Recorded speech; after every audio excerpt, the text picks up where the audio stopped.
Hey, we're live tonight on Tuesday, the 26th of 2017. On the panel, we have Patricia from the UK,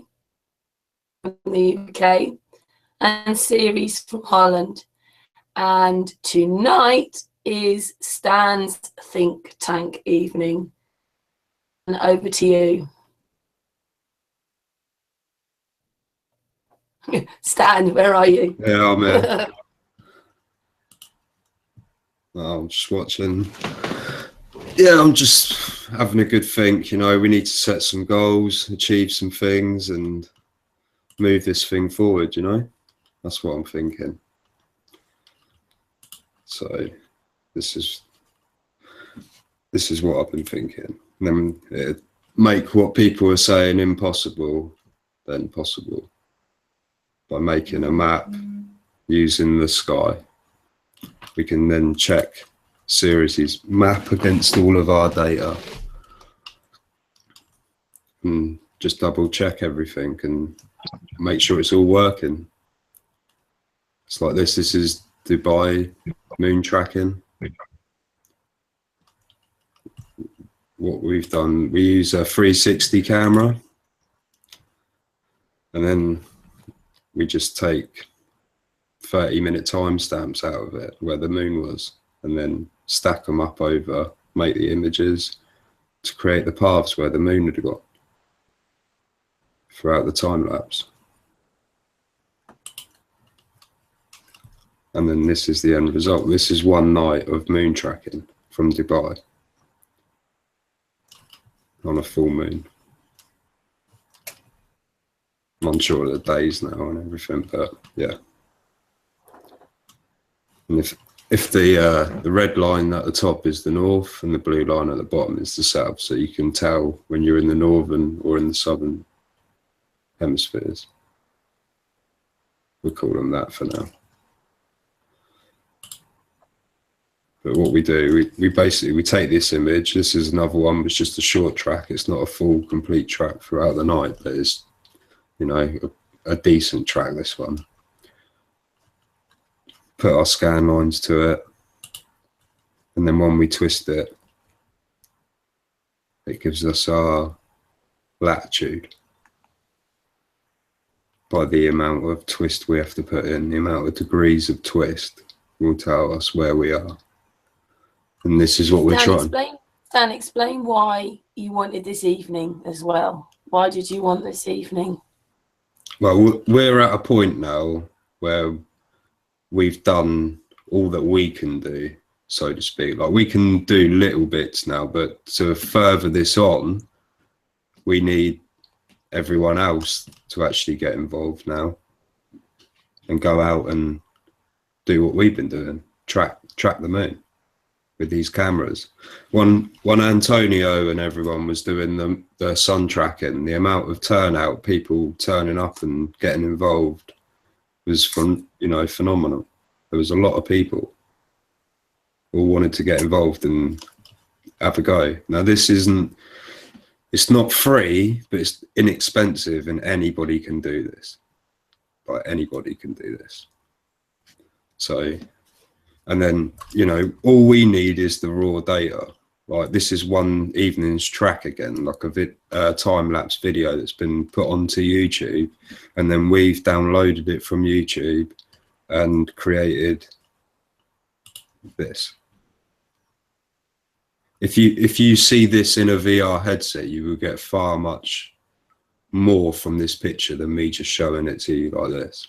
But what I'm hoping to do is, I've been talking with Zepoxy and Cosmic Surfer, and we'll hopefully have a short video that people can look at on YouTube in their VR headset, and like, you'd be able to pause it and, you know, have a good look around in these images, so you won't have to download them.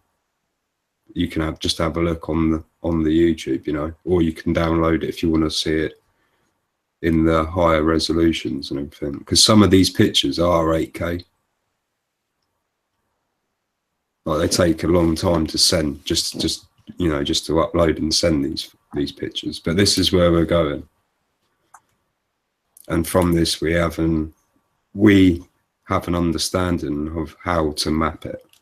Everyone used to use the sky to travel around the Earth, and we lost the information on how to do it, or we lost the know-how. You know, everyone used to do it. Everybody could help you.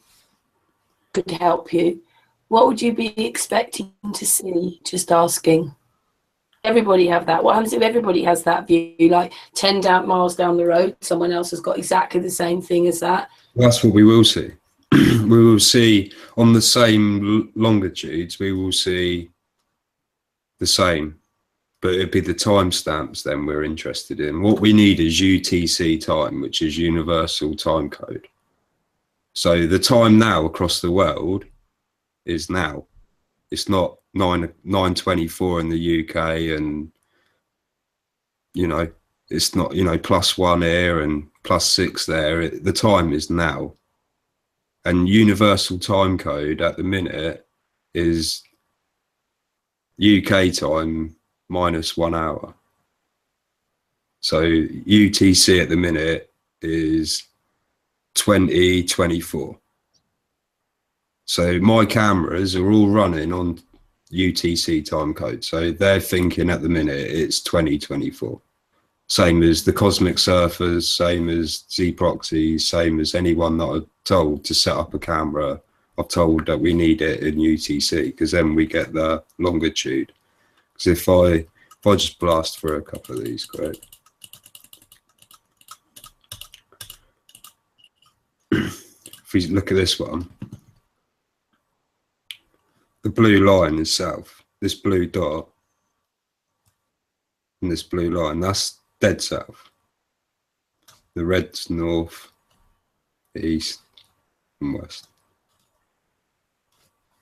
And we've got all of this from this picture.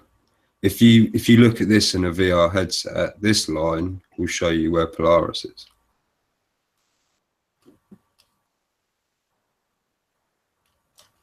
But this is the Isle of Wight. This is my roof, England. And then that's the twist. But then this is the Cosmic Surfer in South Africa, Cape Town, Southern Hemisphere. So if the moon was traveling in circles, like what a lot of people have been led to believe, we wouldn't see this in South Africa. We would see something more like that, you know. And the moon wouldn't really dip. As I was saying to you, so as I was saying to you before I came on the Hangout, I never would have. I never thought there was circles up there.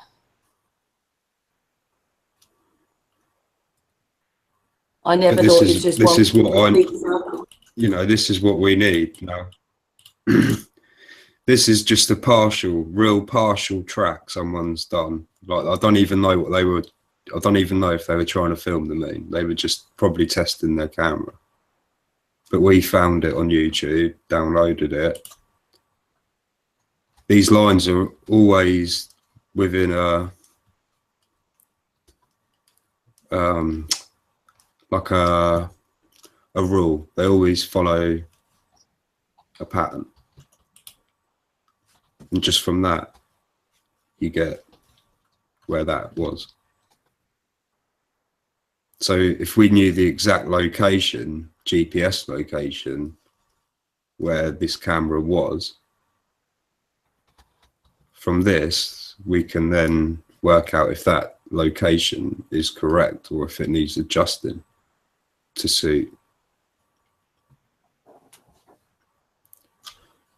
So I say that this is the way to be mapping the Earth from the sky. This is a way we can check everything Ceres is doing. We can, like, it should all fall together and work.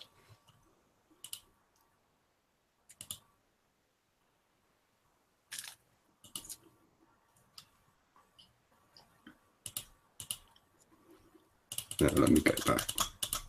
So I jumped through a load, didn't I? I think we were here. Same again, just a little partial track. It gives you what you need to know.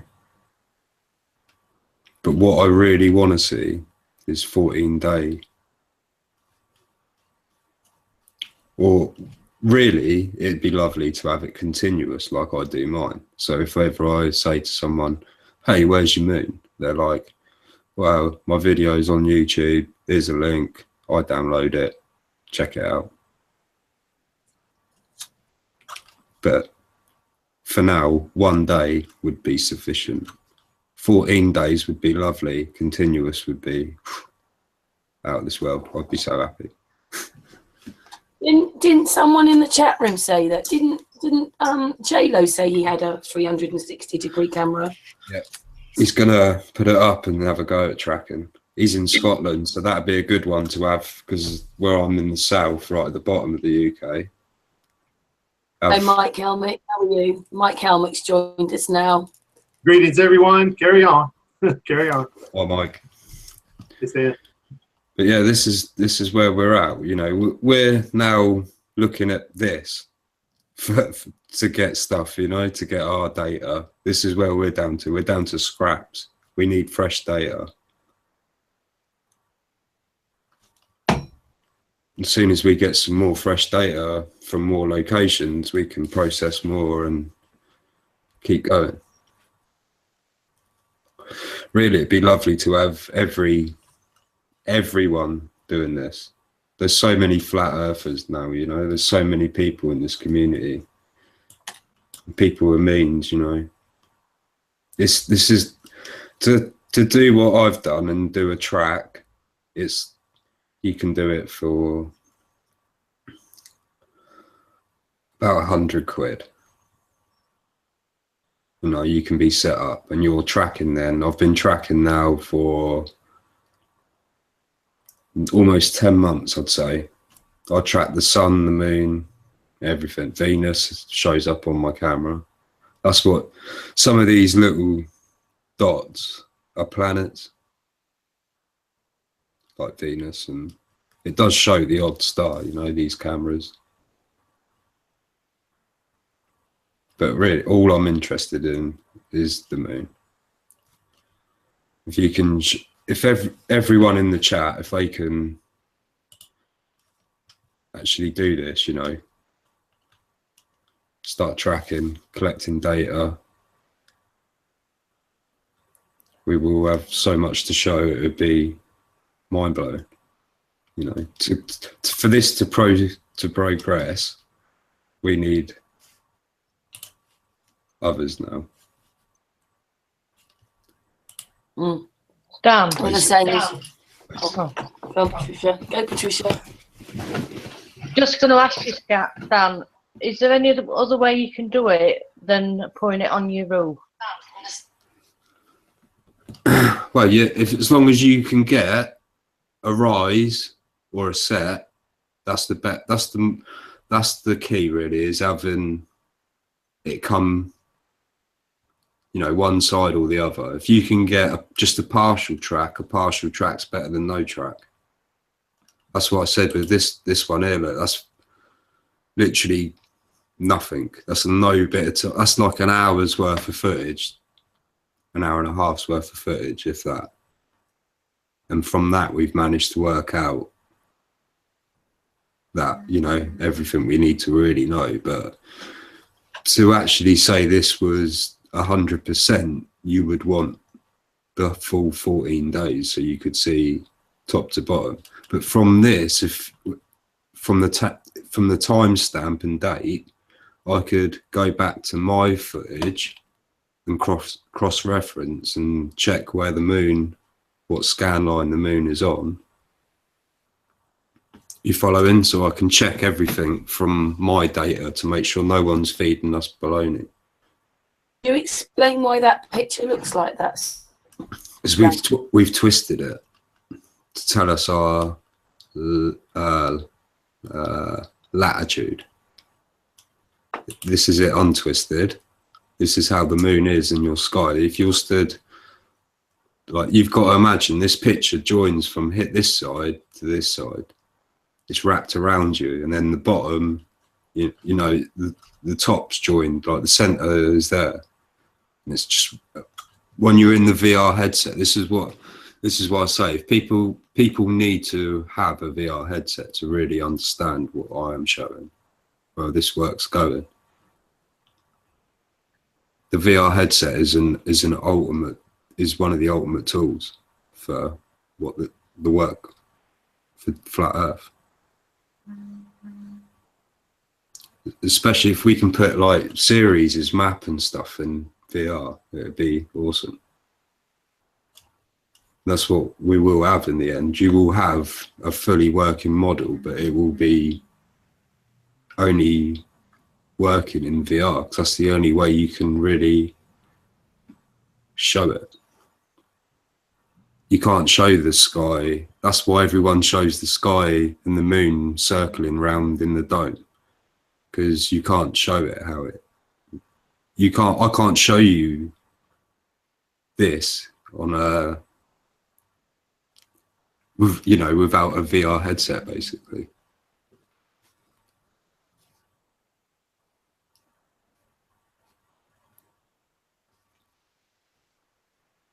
So. So all the magnetic lines are completely tying into this. Yeah, they will. They should do. Like we should be out. We should lay this across your map, and it'd just be like, wow, man. It'll either work or it won't. It'd be instant. Like it should be like a light switch. It'll work or it won't. You'll know instantly if it works. The GPS latitude value is only worked out through a wave function. That is kind of twisted in the center, stretched, and in the top bottom is that completely pushed into each other.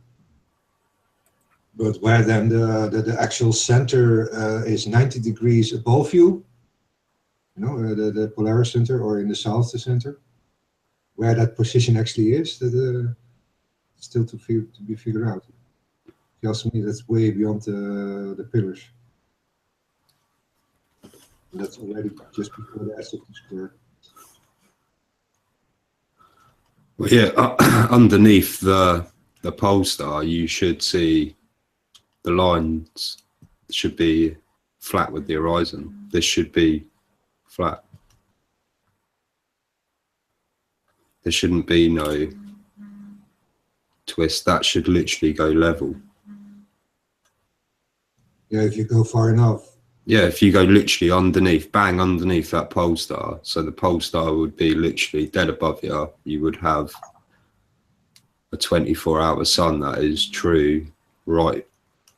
I'm just so pleased. All the times when everybody kept saying that the stars are going round in circles and all those stupid star trails on all those cameras, I knew it wasn't correct because of the way the Big Dipper goes around my house. Yeah, but they do go round in circles in a way, but just not how people perceive it. Yeah, yeah. It's something Not in else. these That's what this picture's about, wherever it was. This one. You got people, it's a globe curvature. It's flat perspective. And then there's me in the middle going research 360 moon. I'm with stupid. Yeah, it's neither. There's something else. That's what I've been saying to people, like, for about, I don't know, 3 or 4 months now. It's not what you've been led to believe. That's just, unless you know what go someone out. said one day? I can't remember who it was. I can't remember who it was now. It might have been Tyson or something. They said that they only put 3 pictures in their cameras and it made a complete circle. Well, how can it do it with just 3 pictures? Well, you needed minutes of it. So I just knew that those cameras weren't telling the truth. But this is basically tracking from the cheapest 360 camera you can get. This is a panel view.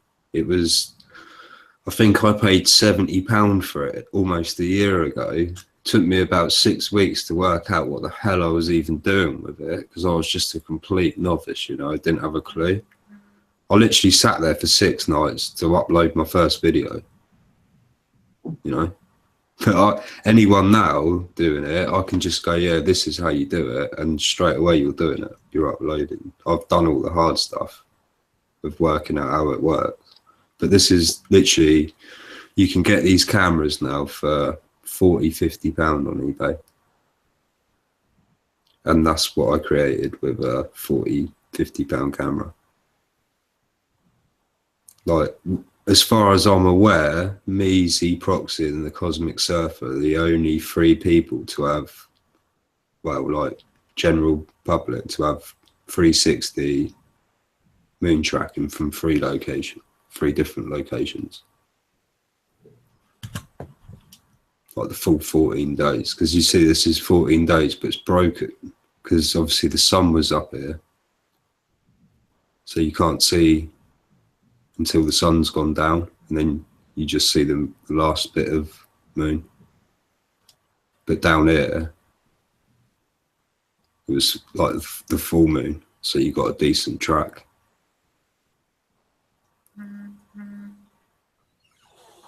This is what Dave Marsh, he should be using one of these to track and race the moon. This just takes all the work out of it for him. All he does is put his camera up, walk away. Week later, go empty the thing, have a look at what he's got, sit down then and then work it out, rather than being out in the garden all the time, watching, filming, writing down stuff, trying to work it all out, keep on top of it. This thing, you can just rewind time, have a look. Oh yeah, that's where it was. How long did that take to go from there to there? Bang, work it out, done. Takes all the work out of it. And it shows you actually what is happening. Yeah, it's probably also going to show how the north and the south are actually bending towards that particular circle, and then the straight line in the middle on the equator. Yeah, this is what we need to. This is why we need more data from everywhere, so we can then, like I say, put it across your map and work out exactly how it's working. Because at the minute we have a good idea how it's working, but it is not confirmed. It needs confirming. Yeah. And confirming means going out, collecting the data, putting the effort in, being dedicated, you know, which is not that hard. It just means getting up, going out, buying a camera, or even sitting there now, get your phone out, look on eBay, type in 360 camera. They're one button push. You put it to time lapse mode, put it on the highest resolution, put your card in it, plug it in, push record and walk away. It's done. And that's all in the camera itself? Yeah, you won't get these star ones off of them. These are high-grade cameras. But if you look at these, the stitching's not 100%. Whereas, like this one, it's just a single lens, so there's no stitching. It just works. Yeah.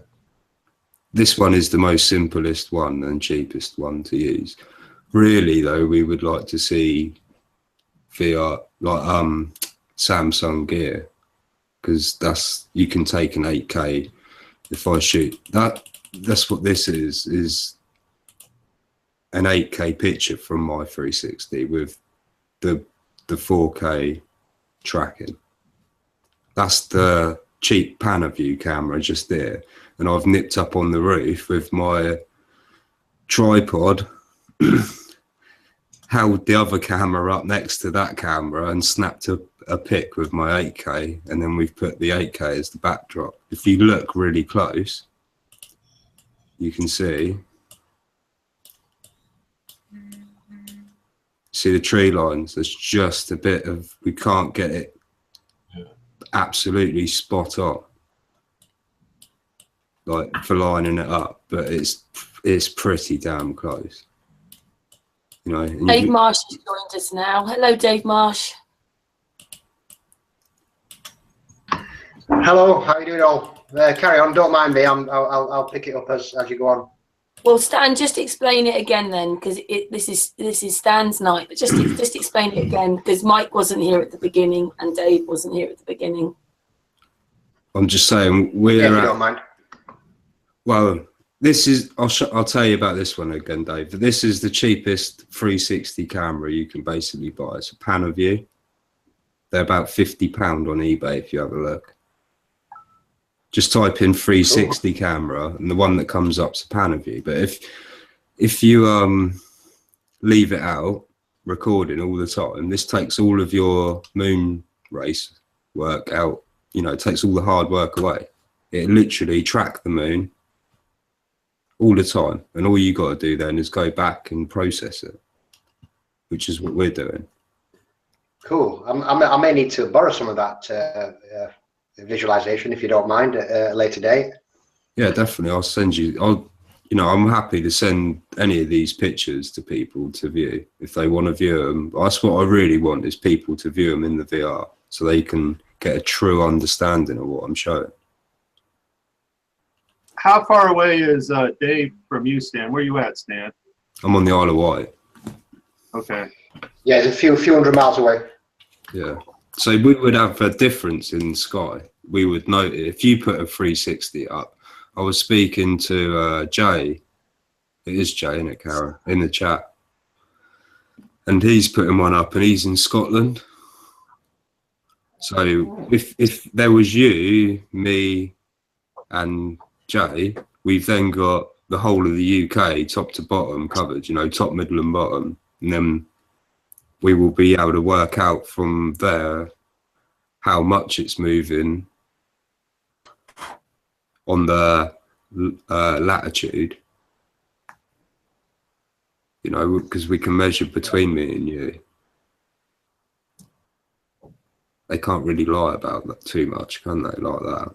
I wouldn't have thought. But even if they are lying about it, this will show it straight away. That's what I'm saying. From the sky, we can now confirm everything. Now Ceres has got a map, and we're doing this. We can put the two together. Now we know how they're tied and check, and then you can't argue it. But we're at a point now where I'll show you what this is where we've been processing. Because this is what we got to, scraps. We need more fresh input. But even from that, see, Dave, we're getting that, which tells you where this camera was. Because these lines always, they follow, they're always this, you know, you just pull them up and push them down. Yeah, got you. And then you just twist it, and then that gives you your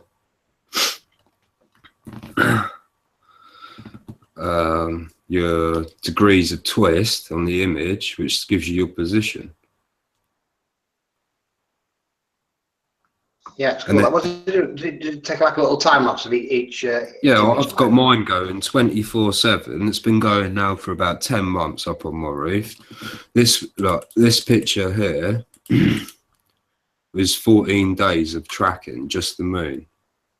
And what I done was every day, like when we were first doing it, every day I would stop the camera, take the chip out, upload it, send it to Z proxy. It then processed that one day, next day, same thing. And we've done that for 14 days to create this. What you see, which basically covers it from tropic to tropic. Yeah, but that is over 14 days, and then we timestamp it every time that I start the upload, so then we can keep tabs. Do you follow? So I can, with the timestamp, I can work out longitude. We work out the latitude by the twist, and the timestamp gives us the longitude. So Stan, each of those moons, are they from different cameras, and you guys combine these? No, that's one. That's my camera. This picture is just my picture, and what it is each you see where my cursor is? That is one evening of moon. It travels how it travels. If I turn it, Okay. if I go back to this one, each one is a day, is the moon going round. So it's 14 days. So day 1, it's down here, look. Day 2, it'll appear there. Day 3, day 4, 5, so on and so on. For the 14 days, and then it starts tracking back. And then it just goes back. Yeah. And then You could just do it some perfect clear nights, couldn't you? To get a really good thing. So I can imagine this proves, cloudy nights, are they? yeah, this proves alone you're not on a spinning ball, because the sun and the moon are both in this same scan line. The sun goes from there in the summer to there in the winter, there in the summer, there in the winter. Yep. So if they're saying that the globe has a tilt of this much and that much, well, the moon would be going twice as much as what the sun's doing, wouldn't it? Do you follow? Because the Earth would be moving, so therefore the moon would, because you couldn't have the moon up here when the sun's down here. Do you get me? Because the Earth would have tilted. The moon would have to be up here. Yeah, because it's actually aligned with the Earth's ecliptic and the actual equatorial plane of the actual Earth. Yeah. So this can more conflict with their model. This just proves it again that it's not a ball. Look at the horizon line. How flat do you want it? Do they claim that the moon moves with the Earth's tilt at 23.5 degrees, or do they claim that the Earth tilts without the moon kind of following it along? I think claim a in the lot of different heliocentric things. model, what it is, when the moon's high on the Tropic of Cancer, on the heliocentric model, it's nothing to do with the actual distance of the moon. It's to do with that 5 degrees inclination or declination. That's how they say it's high on the Tropic of Cancer. It's due to that 5 degrees inclination. And obviously when it's low on the Tropic of Capricorn, that's due to the declination of the 5 degrees. Nothing to do with distances. Like in reality, we know as flat earthers that when a celestial object is closer to us, it will appear higher in the sky. And when it's further away, it will appear lower on the horizon. So, but that's how they get away with it. They're just using math, you see. That actual 5 degree inclination is just maths what's been put in to make the model work as well as the distances. It's a good one, right? This blue dot here, Dave, that shows you south, yeah? The red dot over here on the end, obviously you've got to remember this edge here joins this edge here. So this red dot and that red dot are the same. That's north. This line here will show you where Polaris is in your sky. That is where I put this on, stand in my garden, take it off, Polaris is there. Yeah, got you. Right? East, west. And blue is south. Yeah, also, right, also one to note, the red is north. When it's up the top, the red, and the blue's at the bottom, you're in the northern hemisphere, right? This is South Africa, Cape Town. It's all the other way around now. If you're looking north, yeah? Yep. South's behind you, and your scan lines are upside down. And also, one my moon, is on the blue, his moon's on the blue. So when it's low in the sky for me, it's dead eye in the sky for him. Yeah, I've got some interesting data what'll probably help you along, because I've been doing the meridian passing of the moon. I've calculated a full year of data onto a spreadsheet with all the deviations and deltas, and I've also done a full month with every single day over from 3 different separate locations, one from the UK, one from Ushuaia in Argentina, and one from a place in Indonesia, smack bang on the equator, with some interesting results as well. Yeah. So I included all the declination angles as well, so you've got all the actual altitude of the actual moon on them readings as well. Yeah, but like all I'm saying is this is where we are at now. We're waiting for more input.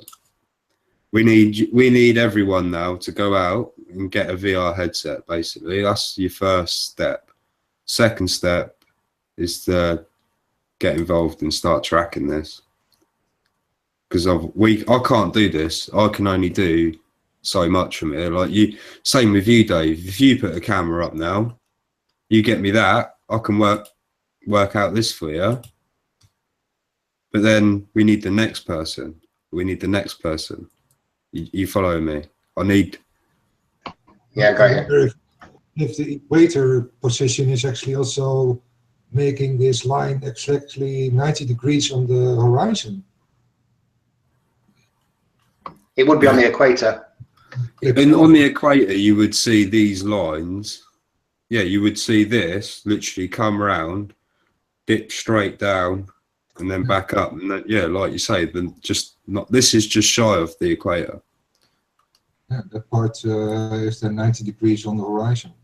But on the dead equator, you would see literally 90 degrees. Like I was saying, on the underneath the pole star, you would see these lines would just be dead flat with the horizon. So 6 months of the year, you wouldn't have any sun. It would be beneath the horizon. And this is the same in the southern hemisphere as well. That's what I've just shown you there. That proves it.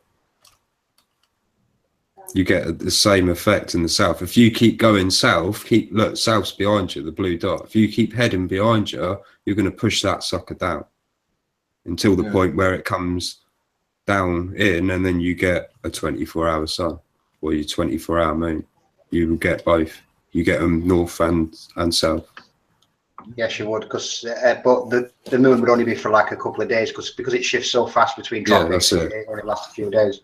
Well, yeah, I believe you'd have 5 to 7 days, depending on how far south or north you were. Yeah. I've done nothing but think about this, you know. Yeah, it gets the old cogs turning, doesn't it? But this is where we've got to now. Look, people, we need you. I need like Argentina. I need the world on them cameras. Yeah, I've got a friend who's confirmed to me that they do get 18 hours daylight in Ushuaia. I found him in Flat Earth, Chile, when I was scoping for somebody from that region, and he confirmed, yes, they do have a pole star, and it does turn. The stars do turn the opposite way to they do on the north, and like I say, confirmed on the summer solstice that they have 18 plus hours daylight. That was my first question to the Cosmic Surfer, was have you got a pole star or a pole point, something that the stars turn round? And he went, yes, I do. And it was like, well, it can't be a dome then. It's not all spinning around a central point, is it? And that's when I started saying, right now we need to figure out if this is going in a straight line and a curve, what the hell's the moon doing? And then that's when the 360 come available, and then it all sort of just, it was like it was meant to be. You know, C Proxy was the first one to start with this. And then between us, so we've sat down and worked out what the hell's going on. But what I'm showing you all, you still have no true understanding until you put that VR headset on. Is the time when you go, wow, yeah, shit, man, I see what's going on. Won't it work with Google Cardboard? It might.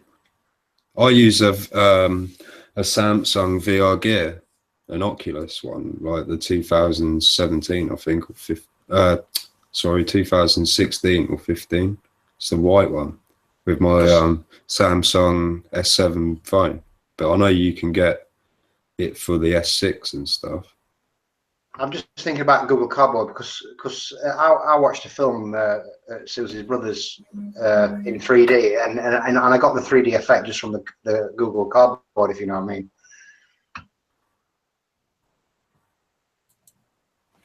Whether it'd be good enough, I'm not sure, but it looked pretty good. Obviously, we're going to progress from what we're doing now. We're thinking way beyond what I'm telling you now. Like, this is just a snippet. To really keep up, you need the VR headset, because you can model everything in it, and then you can go and stand outside on a hill and take it with you, put it on your head, have a look around, and then take it back off. and then put it back on. And then in your VR, you can draw lines on it. You can, you can then go. That's what I'm showing you here with these pictures. You can then go and stand in this location with your VR headset with the moon up here.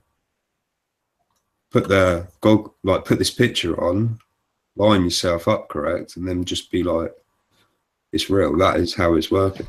Yeah, you can actually look around. Yeah, and then from here, see, we're hoping to have a map where you can jump from location, and all this will move as you're moving. Say if I start rolling back, this will all start dragging around, and everything will move as I'm moving. But I can only show you a video like what Karen put up the other day with the scan lines of me recording it in the VR. But even then, you're not experiencing it. You're experiencing my experience. So you need to experience it yourself for true understanding, which goes to this. Knowledge is nothing without understanding. Yeah, it might be worth getting one of them Google Cardboards, because I reckon you could pick them up for about £7 on Amazon. Just to try it. I paid 25 quid for my Oculus second hand. And I already had my phone on contract.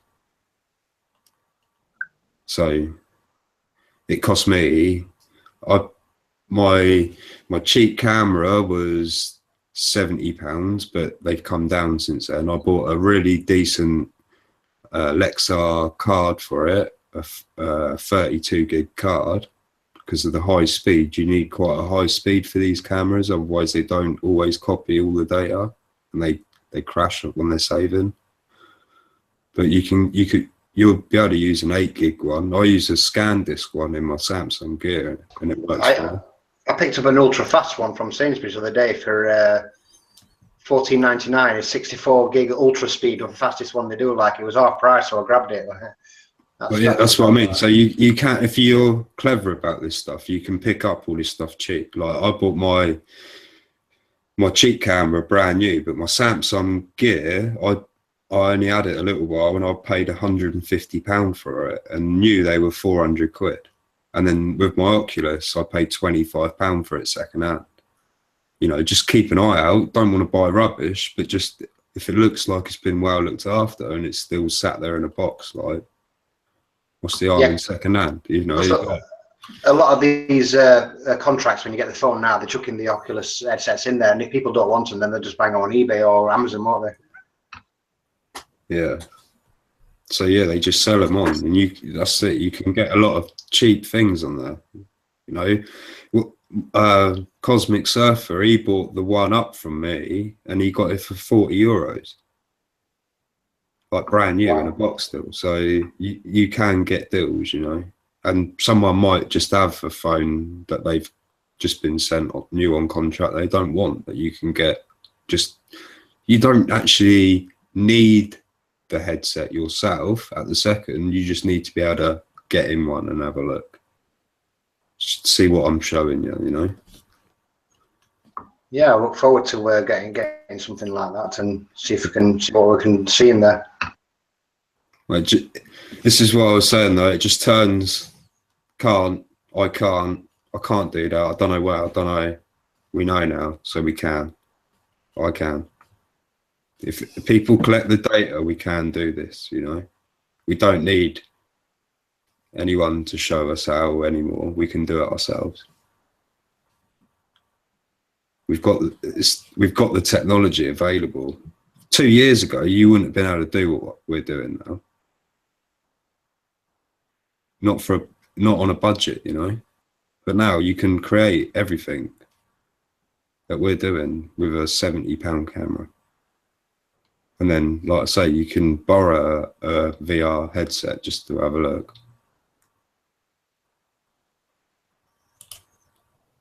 That goes back to like tonight, setting goals. We need people. We need people now. We need to be moving forward. We're stuck. We need to set some goals. Like, we need this country. We need that country. It's like all the scan line stuff. I'm trying to get it translated into Greek and stuff at the minute. So then we get more people, you know, because there's us lot, there's more, they just don't speak our language. So we need to get others that can speak our language to then translate all of this over, so then they have an understanding of what we're showing. It's all about understanding. There's no point collecting all this data if you don't understand what the hell you're doing. That goes like back to this, you know, it all points to the goal. The goal is the end product. You need your motivation, your planning, determination, your vision of what you're doing, and strategy, and then you'll achieve your goal. You just need determination's the most important thing. Time helps as well. Yeah, but that's what I say, Dave. These cameras, you set it up, mate. Like on a Sunday, you know, you got the afternoon, you go and set it up. It takes you an hour or two to get it plugged in, set up properly, and then you push the button. And then next Sunday, you go over to it and go, huh, better have a look at that. Or if you're like me, every evening you're out there going, I want to have a look, see what was going on last night. Do you know what I mean? Yeah. But we can work with raw data, basically. You can just pull the card out of the camera, upload it to YouTube. It don't even have to be. It's just, when it's raw, you just see the two circles, or a circle, depending on how many lenses you got. And we can work with that, you know. Yeah, good stuff. We just need the actual data. And like I say, it goes back to, it was impossible because we were all trying to triangulate and track something that we didn't know how to track. And now we know how to track it. It's now possible to map that to the ground. And we can do it from here. You know, the Moon Group, we should be setting the standard now. Like, we're researching all the time, but we now need the people watching to now become part of this and actually go and do the research as well. Yeah, and that's why we're having this evening, isn't it, as well, Stan? That's it. You know, everyone can. You know, there's those that can and there's those that do. So everyone can, but they just choose not to, you know. They're like, oh, I can't, or I can't, or I can't. I do, you know. I could have just kept going, oh. Instead, I was like, man, I just want to know, you know.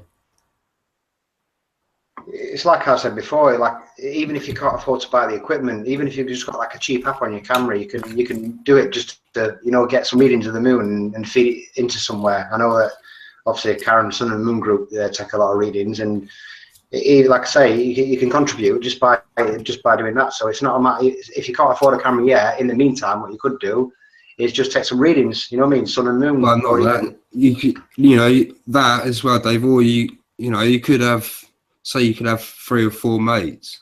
You know, they're like me, Cepoxy, and the Cosmic Surfer. We're all chatting. If we couldn't afford a camera between us, each, we could have bought one between us, and then I could have tracked for 14 days, then sent it to him through the post. He could have done it and then sent it on, you know, and people could, you know, there's ways, you know, there's ways to do stuff. These cameras are 50 quid. If 5 people chucked a tenner in each, you know, that's a camera. And then 14 days, send it on. So asking Mike Helmick, do you know people with 360 cameras in America? No, I don't. You know, I'm just wondering, what we're seeing is the camera's picking up a light from the moon, but the light has to travel through a medium, and that medium is our electromagnetic wave that covers Earth. And that wave changes the light that we see from the moon to the perspective of the observer. And so I'm kind of wondering, because the the wave on it, the polarity switch on equatorial center, it does this. And so I'm wondering, that polarity is going to change the positioning of how we see the sun and moon. It's also that polarity that flips them in the southern hemisphere. So are you guys taking into account the polarity switch and the how light propagates through the electromagnetic field? Yeah, we're working from your perspective, basically, Mike. This is how they used to travel the Earth. You know, it was using the sky. What I'm showing you, it works because they used to do it. It wouldn't work if, you know, is it an astrolabe? Astrolabe. Yeah, that's what they used in the Astrolabe. second century. Yeah, well, they have worked forever. That's because your stars are they work because of your stars are over a flat Earth, and they worked out how like we've worked out, but we're doing it with 360 cameras. They done it manually using astrolabe. Yeah, and can I just say, it's all gone beans. So I've just presented you. It's because I was doing a bloody okay, so then slideshow. What you're saying, Stan, is our electromagnetic field is consistent and is able to be counted on for like guiding ships or finding positions, right? This works. That's what I'm telling you, Mike. It works. Okay. Like what I'm showing, I wouldn't be doing what I'm doing now if I wasn't 100% that we could do this. Okay, well, I haven't tracked it. There's something that keeps the moon projection in its position consistently. So I was kind of wondering. I'm not sure above this, you know, like all I'm saying is this is how it works to you. For your I don't think anybody can speak about it being above us, can they? Because like I say, we can only do what we can see. You know, like all my observations, I can only do what I can observe. I can't go above the atmosphere and observe the moon or anything like that. So we have to do what we have with the tools we have, kind of thing. That's how I look at it. But this you'll be able to see if it's not working on a map. You'll be able to see it straight away. And this is what I'm saying. Like we can then, like Ceres' map and like for the hell of it, the AE map and even the globe, you know, and everything. We can plot all of this stuff on. Even old Stevie's concave ball. You know, he can himself take my work and try and make it work on his concave ball. Everyone, you know, this is how it is above your head. Okay, so if you were to do this same time next year, the moon would follow the same exact path. Is that correct? It would be the exact same path, but what you would be, because of the sinusoidal day, which is 29.5 days, and the cycle is 27 days, what you'll find is you get the moon in the exact same position on a regular cycle, but the phases will change with the moon. Yeah. And obviously the day and night will change as well, obviously with a changing speed. So the cycle is consistent, and I think it's about 18.5 or 19-year cycle till you can get the same moon in the exact same position. Yeah, basically the moon would be full here like this. You can see it was a full moon here because it's a full track, whereas down here the sun was up because it's only the last bit of the track, so you had to wait for the sun to go down, or the sun was coming up as the moon was going down, so you only got, do you follow? You only got the last bit. So then you have the full moon here this time, but then next time it could be here, and then it can, it's like Dave was saying, you know, there's the moon's weird, isn't it? Like basically when you have a full moon, when the sun is high on the Tropic of Cancer, the full moon will always be low on the Tropic of Capricorn. Then as the sun gets southern declination, the next full moon will match it pretty close on the same opposite latitude. And then as the sun gets to the equator, the next full moon will be quite near the equator. Then there'll be a switching point where the sun will head south for winter. But when it gets to winter point, the next full moon will be high on the Tropic of Cancer. And it literally matches it for latitude. But You've seen my presentation before. I've been through it here quite a few times. But I'm not. That's what I'm saying. I'm not looking at that. I'm just wanting 14 days of track because that will show me these lines edge to edge. You know, as long as you start when we say right, it's at the northernmost scan line. Set your camera up, push play, or it's at the southernmost scan line, and then leave it for 14 days. You'll get this, and then you can even leave it a month, and it'll just go back. You know, it just goes up and down all the bloody time. That's what's sad. But then, like you were saying, Dave, it's like it does change where its full moon is in the scan lines. You know? Yeah. It'll drop each time. Like I say, it'll match the sun on opposite latitudes every time. These are the best two pictures at the minute to share. And what you will find as well, Stan, is that the moon doesn't quite get as high on the tropics as the sun, or low on the tropics as the sun either. It falls short of about 5 degrees either side. So you will get a little bit of deviation between sun and moon as well when they're high on the tropics. And another interesting point is the moon does deviate a little bit past its point on the odd occasion, because I've been building up quite a bit of data for a full year. And when it does do that, so say if it normally greets you on the highest point on Cancer at 60 degrees. If it creeps up to 58 degrees on greet, it'll take up to like 25 hours to get to the same point next night. It really slows down on the Tropic of Cancer, which is quite an interesting point. It's only got to deviate by a couple of degrees, and it slows down quite significantly. But that's only does that doesn't do that very often. Like, it only deviates on occasions. It's like a random occasion. It's not like every other month. It's like very random, like when it does it. But like a camera, this will record all that. It will. You know, you will have it all as long as you can see the moon. If you're dropping like 15 degrees on the sun every day there, just by how it's rising. So yeah, it's getting further and further. Yeah, that's what I say. The moon takes big steps every day. Every day, you know. Yeah, very very small steps near the tropics. So it basically deviates a couple of degrees, like in latitude. When it gets to its furthest point thing, it'll probably go from, I don't know, 14 degrees to 13.5, then back to 14, then 14.5, then it'll start doing the big jumps back up the tropics kind of thing.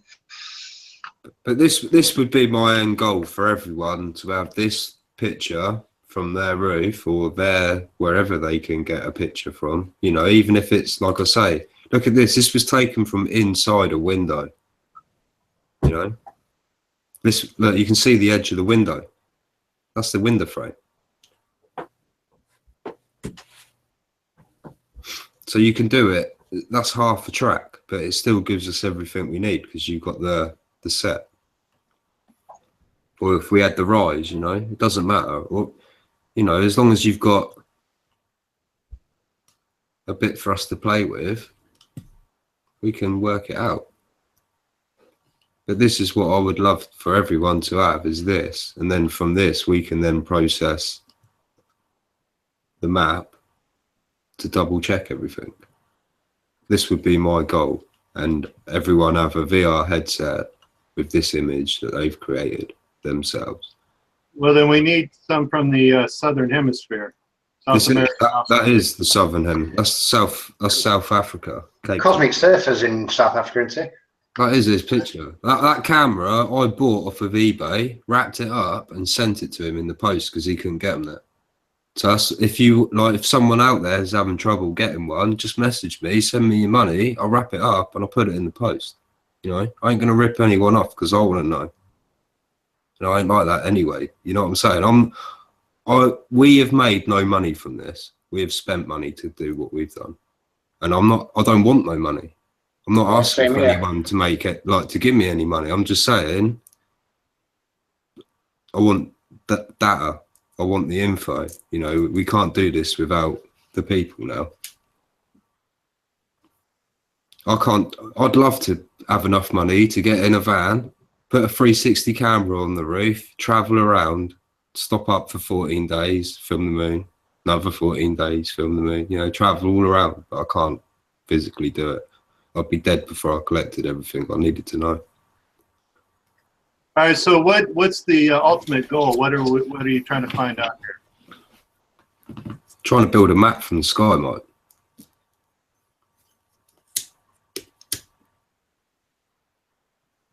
Okay, so get some kind of idea of the shape of the Earth then. This will tell you everything. It'll tell you how much more there is to the north, how much more there is to the south. It'll tell you everything. It's kind of a navigation guide for how to actually navigate over the square. Exactly. The sky was given as a navigation tool. That was how. Okay. What's Cosmic's latitude in South Africa? I can't remember off the top of my head. I don't know if he's in the thing. He's probably listening, so he might. Is he in Cape Town? Yeah, he's in Cape Town. Yeah. I would probably say down past 35 degrees, something like that. We keep trying to get him up is it Table Mountain? I want him to take his 360 up there, but he's not playing ball.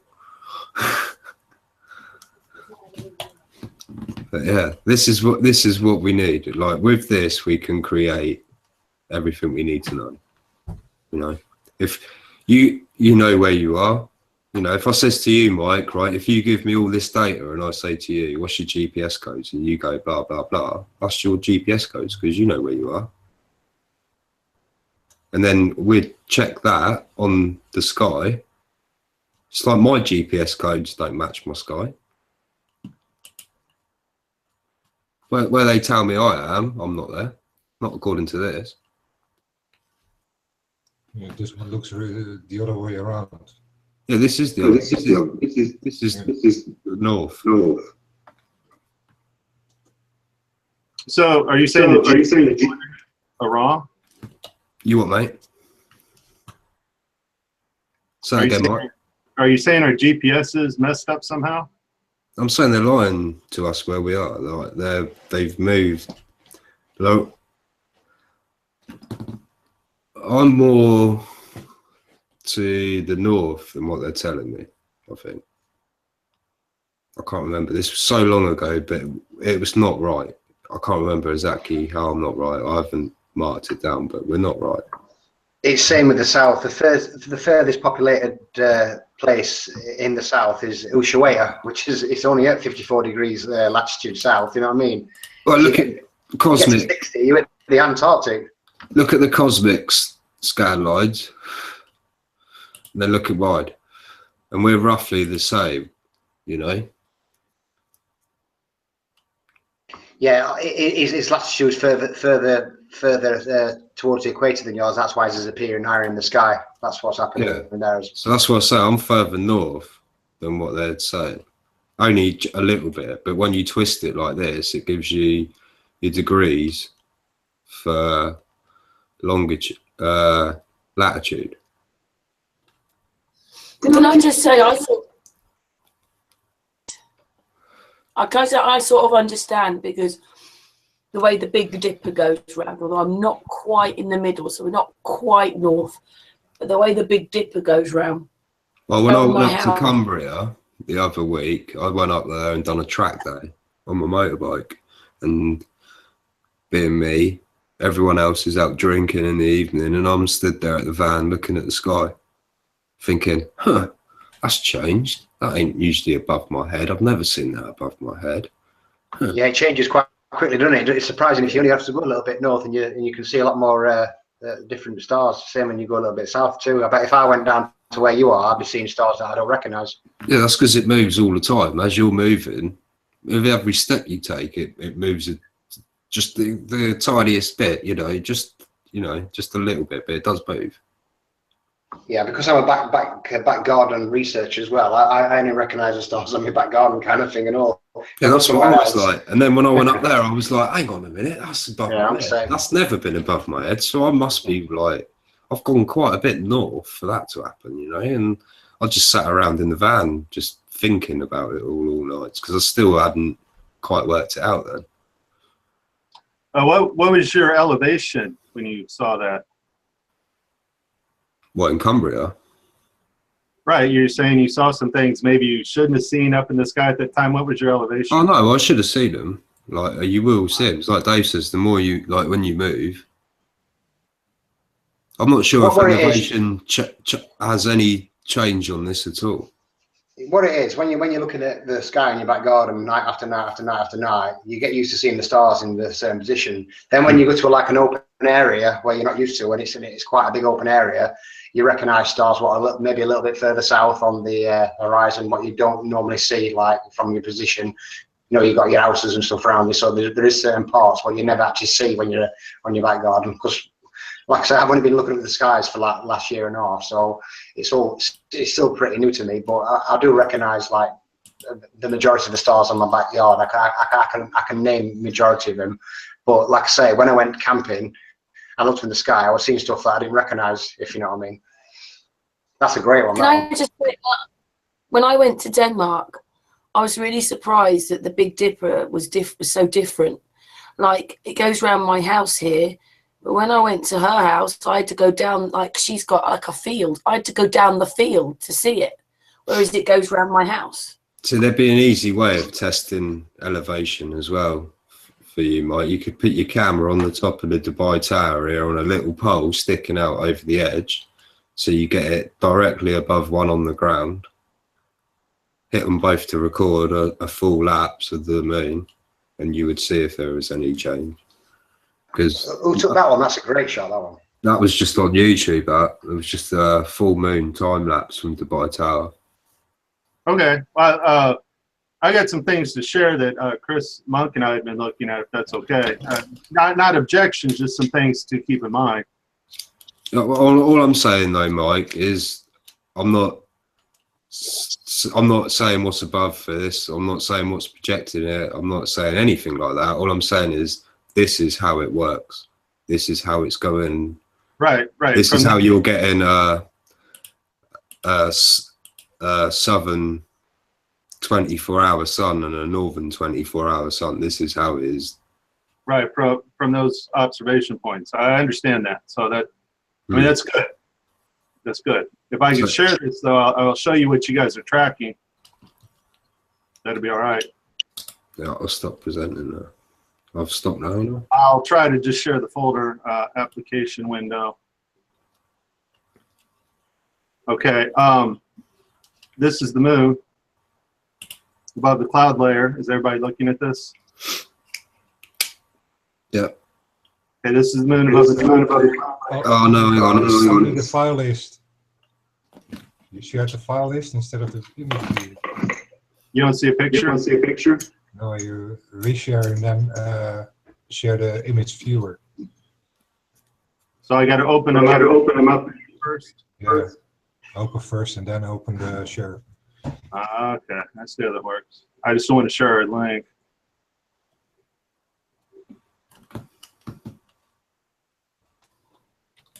All right, we'll try it again. And everybody in chat, you might want to look at this because I'm going to show you something pretty amazing. All right, application window. Now I don't see my application. The picture up first, and then go to the application, and it should come up then in another box. Okay. There we go. Now am I sharing? Yeah. Okay, what you're looking at here is the moon over Spain. Now we know the moon is closer to equator center. This balloon is 38,000 feet. The moon's sitting on top of the cloud layer, propagating light below. On a globe Earth, if you were 100,000 feet, your max view distance would be 349 miles, simply because of the curvature. Would eventually you'd lose your eyes. And on a curvature on a flat Earth, the view would be supposedly forever, as long as your camera could see far enough. However, the moon at this position is no more than 150 miles away from the camera of this balloon, the moonlight object itself. Okay, so the moon apparently looks very close. Now, the moon's not actually there. If you were in this balloon, you cannot actually go to the moon. It is a projected light from somewhere else. Here the moon is again. It's sitting on top of the cloud layer, and the light from the moon is shown on the cloud layer beneath. Now this is not the reflection of the sun, because if you were to bounce a light off an object at 238,000 miles away, you're not going to get light bouncing off that object back on Earth that bright. So the moon, or the said position of the moon, is actually sitting on top of the cloud layer in that balloon shot. If we were to filter the moon out, and this camera had filters on both sides, immediately our moon object turns into a small point light or a projection light, and it flares. It's impossible to cause a flare off a secondary object, especially since the moon is supposed to be a porous rocky surface. So this tells us that the moon is actually a projected light from above.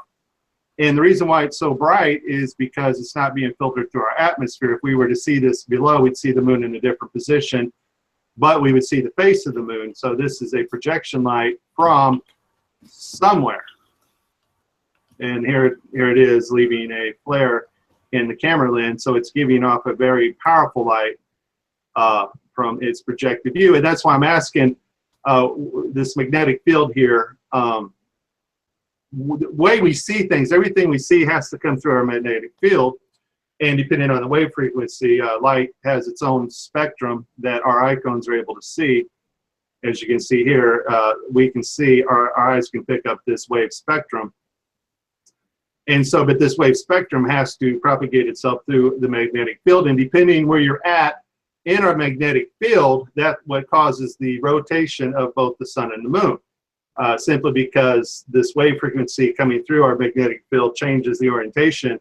The sun and moon are not actually rotating. It's just as they move across us, the way we're getting this, our light is different at different angles through our electromagnetic field.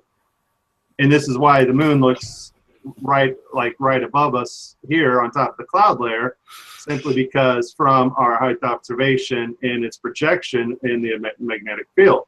So when you guys are tracking the object as a physical object, you should get the same observations as everything's working correctly. But if you're trying to do this to somehow come up with a map, then you have to understand what you're tracking is a projected object on top of our cloud layer on our surface. You're actually looking at like a spotlight. That's what you're tracking, and we know this because we can filter out the moon. We see the projection spot of the moon, and we don't know how far away that is, but we do know it causes a flare in the camera, so it is extremely, extremely bright. And when we get it off the filter, we get this effect here. And so we have a projection and then a light projection. Our sun actually works the same way. It is a light projection that's able to radiate heat in electromagnetic waves on below. And so when we're like, how far up is the moon? Well, the moon can be 38,000 feet above you from projection height, and so can the sun. And this is why we catch the sun underneath clouds, and why people take pictures of the sun, you know, in airplanes, and it's underneath them, underneath the cloud layer. And this is why, like Karen and I, Stan or David, we could all sit on a beach somewhere and get a different light projection across the water, simply because we're standing in slightly different locations in Earth's magnetic field. And so when you're taking camera 360s with VR, what you're getting is only a projection from that, your viewpoint from that place in our electromagnetic field. And this is why the sun and moon appear different to each observer depending on where they're standing. God, just say that. Yeah, I thought that would have. That may be a lot to take in, Stan, but that's how it works. Wow. It's still from your perspective, like that camera. It is, absolutely. So if you guys have a consistent perspective, that's awesome. But the only problem is, since it is a perspective from a wave variance, and that variance is depending on your observation point, I'm kind of wondering, it can't be triangulated, and I'm wondering if that's going to help with the Earth map. That's all. You'll never triangulate the moon. Yeah, just to let you, just now, this is something. No matter how high you about. go, you won't triangulate that moon. I'm telling you now. If you could see the moonlight in that spot up there. I know that footage is taken from that Spanish university. From Spain University. Yeah, and basically they did use an overexposed camera to bring out the stars, ready to catch the meteor storm. So, but when you look at the moon there, if you could jump to that exact spot where that moonlight is shining on there now, I guarantee the moon will either be further back or higher. You know what I mean? You would never get to that spot, and this is what I've been saying for a year. Even at that altitude, it's still acting the same as it it's does. low like that due to perspective, but if you could jump to that spot, then it would either be higher in the sky or further away. Yeah, until there was a point where it actually crossed, and then it'd be behind you. You know what I mean? It's like a rainbow you can never get to. It's like a rainbow, David. Yeah, that's what I'm saying to you. So now we understand that, and that's what I'm showing you. I know, like, we know now from what I've been doing with Cosmic Surfer and Sea Proxy, we know now how they used to work out where they were around the Earth. And this is how we're going to now check our maps and make sure that we know where we are and cross-reference everything from these cameras. I've thought about everything you said, Mike, and that's why I want Chris's drone, because then we can do it, what we're doing, but up in the air from set locations, but at altitudes with a drone hovering at 8 hours at a time, you know. And you guys could thoroughly write a scientific paper and debunk the heliocentric model completely with this. Absolutely. We'll just give you a VR headset and you just blow your mind that way. It'd be much easier than writing a paper, you know. Mike, Stan, I've got something interesting if you want me to show you. You know, I've been collecting a load of meridian passings for the moon, and I run it past the flat Earth core in a hangout last week, and they're in full agreement with me that what I might have found a bit of a discrepancy in the heliocentric model. Because, you know, like I say, I've been making observations, and I've also been matching my observations up with time and date to say, when I point my app and take a photograph of the moon, yeah, say if it's at 270 degrees west, when I look on time and date, what you know, it's 271 degrees west, and the altitude's within a degree or two. But what I'll do, I'll just get the screen up now, and I'll just show you what I've been up to.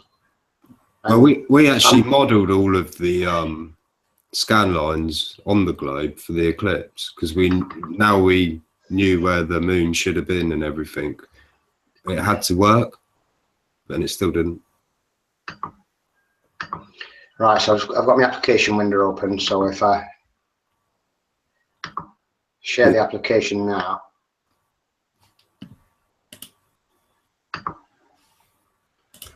Right. So David, time and date, it seems like they slide everything. Everything's kind of like they're close, but they always create this extra amount of data that they cover up by changing everything so slightly. Is that what you're finding? Well, time and date is pretty accurate, but obviously what they do, they chuck in the distances there as well. The distances are completely made up. They're just math. Can you see my screen? Yes, sir. I'm looking. Right. So basically, what I did, I start. You know, I've been shooting the moon, and I thought what I'd do. I thought I'd take the meridian passing on every occasion when the moon was on the tropics and the equator over a full year.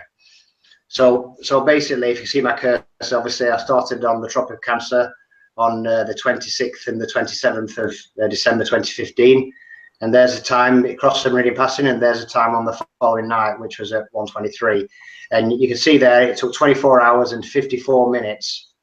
Yeah, so it deviated about 3 minutes from the average. That's the delta there, you can see.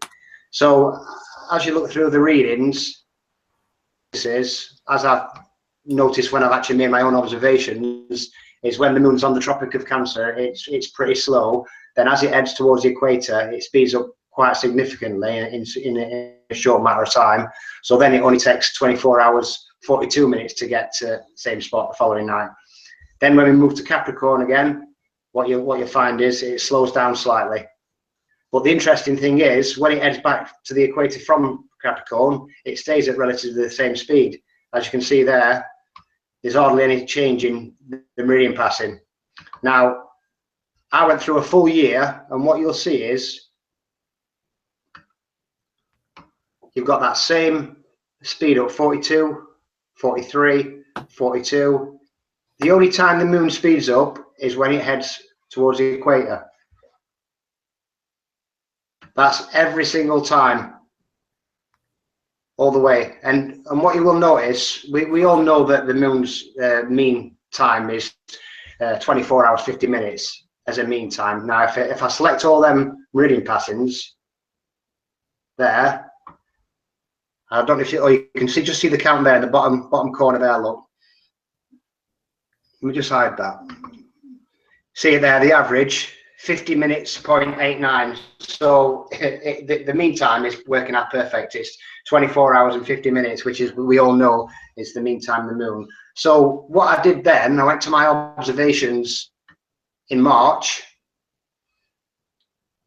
from my location in Ripley, and on my observation, I took readings on every single day the moon's meridian passing.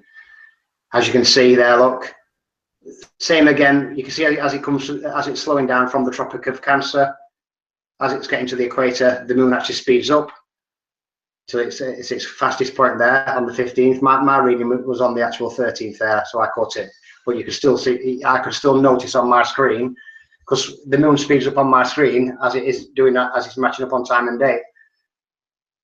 I did then, you see, I thought, yeah, that's okay from my perspective. What about if I go to, say, Ushuaia in Argentina, which is on the exact same latitude south? Same results. The moon speeds up and slows down in the exact same place. Look, you can see there on the, it says on the 15th there, because you remember the time difference, it's slightly different. So, but the actual speed of the moon is exactly the same. Also, you'll see the declination angle there. I've included all them. So when the moon is low on the Tropic of Capricorn, you can see as it gets a bit lower, then it starts getting declination towards the north. So your 360, Dave, you'd have all your video to back this. Like, I expect you could then put this to my 360 data. If I've got this, I probably have March 2006. Yeah, I've probably got some of that. Yeah, well, I've got all the actual observations I made through March as well, and the ones I made in February, but I'm not going to include the ones in February, so I used a slightly different zoom setting on the camera, so yeah, but I'll say I've got the 360. Yeah, like I said, that's why I was asking you, maybe we could find something to match it up, because as again, I went to a place called Pontianak in Indonesia, which is smack bang on the equator. Guess what? Same times again, look. It always speeds up when it's on the equator. It doesn't matter where you are on the plane, yeah, it will always speed up on the equator, and then it will happen for everyone if it's happening for you. And these angles here, they work in the exact opposite way. You know, the declination angle to the person in the north. So obviously, it's high on the sky now, and as it gets up to you know, to the equator, what you'll do, it's there at nearly 90 degrees. So, and that's where it's fastest there on the March 14th to 15th. It's another day ahead because they're quite a few hours ahead in Indonesia, aren't they? Because I bet they're about 10 hours in front of us there. The moon is speeding up, and interestingly, where I made my observations in August and September. So what I did, I did a quick time, and I tested my first observation in August when the moon was on the Tropic of Capricorn, because what I did, I had to come backwards this time. I'd gone from the Cancer to the equator to Capricorn. This time I went from Capricorn to the equator and back for this observation. This is where I'm going to show all the 6 observations in my new video, and now they all match up with time and date. So basically, when it was on the Tropic of Capricorn, August, it took 5 minutes 35 for it to enter my frame, the moon, and to touch the other side of my screen. And interestingly, the meridian passing on that observational date, it took 24 hours and 49 minutes. I went to my recording on the equator. It took 5 minutes 18 to cross my screen, so obviously it speeded up slightly. And interestingly, the meridian passing was 24 hours 48 minutes, just slightly quicker. Now, when we went to Cancer, in ages, it seems to take forever to get from one end of my screen to the other. It actually took 6 minutes 25 seconds, so it really slowed down. But when I went to the meridian passing, guess what? 24 hours 57 minutes. It's what I'm observing is matching up exactly with the meridian passings. You know what I mean? It can be matched up. So what I did then, I started looking into the elliptical cycle of the moon. You know, when it's its furthest point from Earth and when it's its closest point. So I looked into Kepler's law of planetary motion, and interestingly, laws which are taught as facts in schools these days are all based on observations that were made in the late 1600s from his rival and mentor at the time, Tycho Brahe. So every observation that Tycho had made, he built his laws of planetary motion on there. So what I'm saying is now is I'm observing the moon, and when it's speeding up from my perspective, yeah, it's speeding up in reality. This is 100% proof.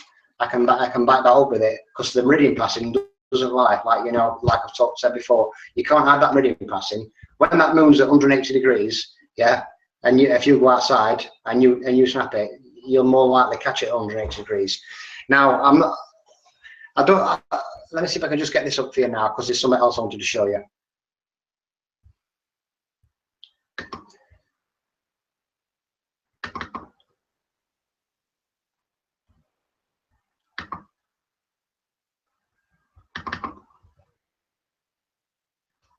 And just get it up.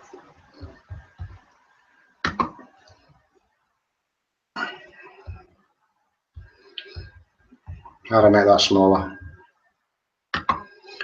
Right, that's it. So if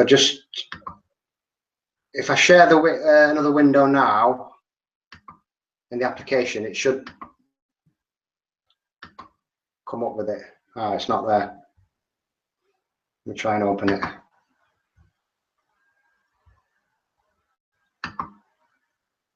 That's it. Should be in the application window now.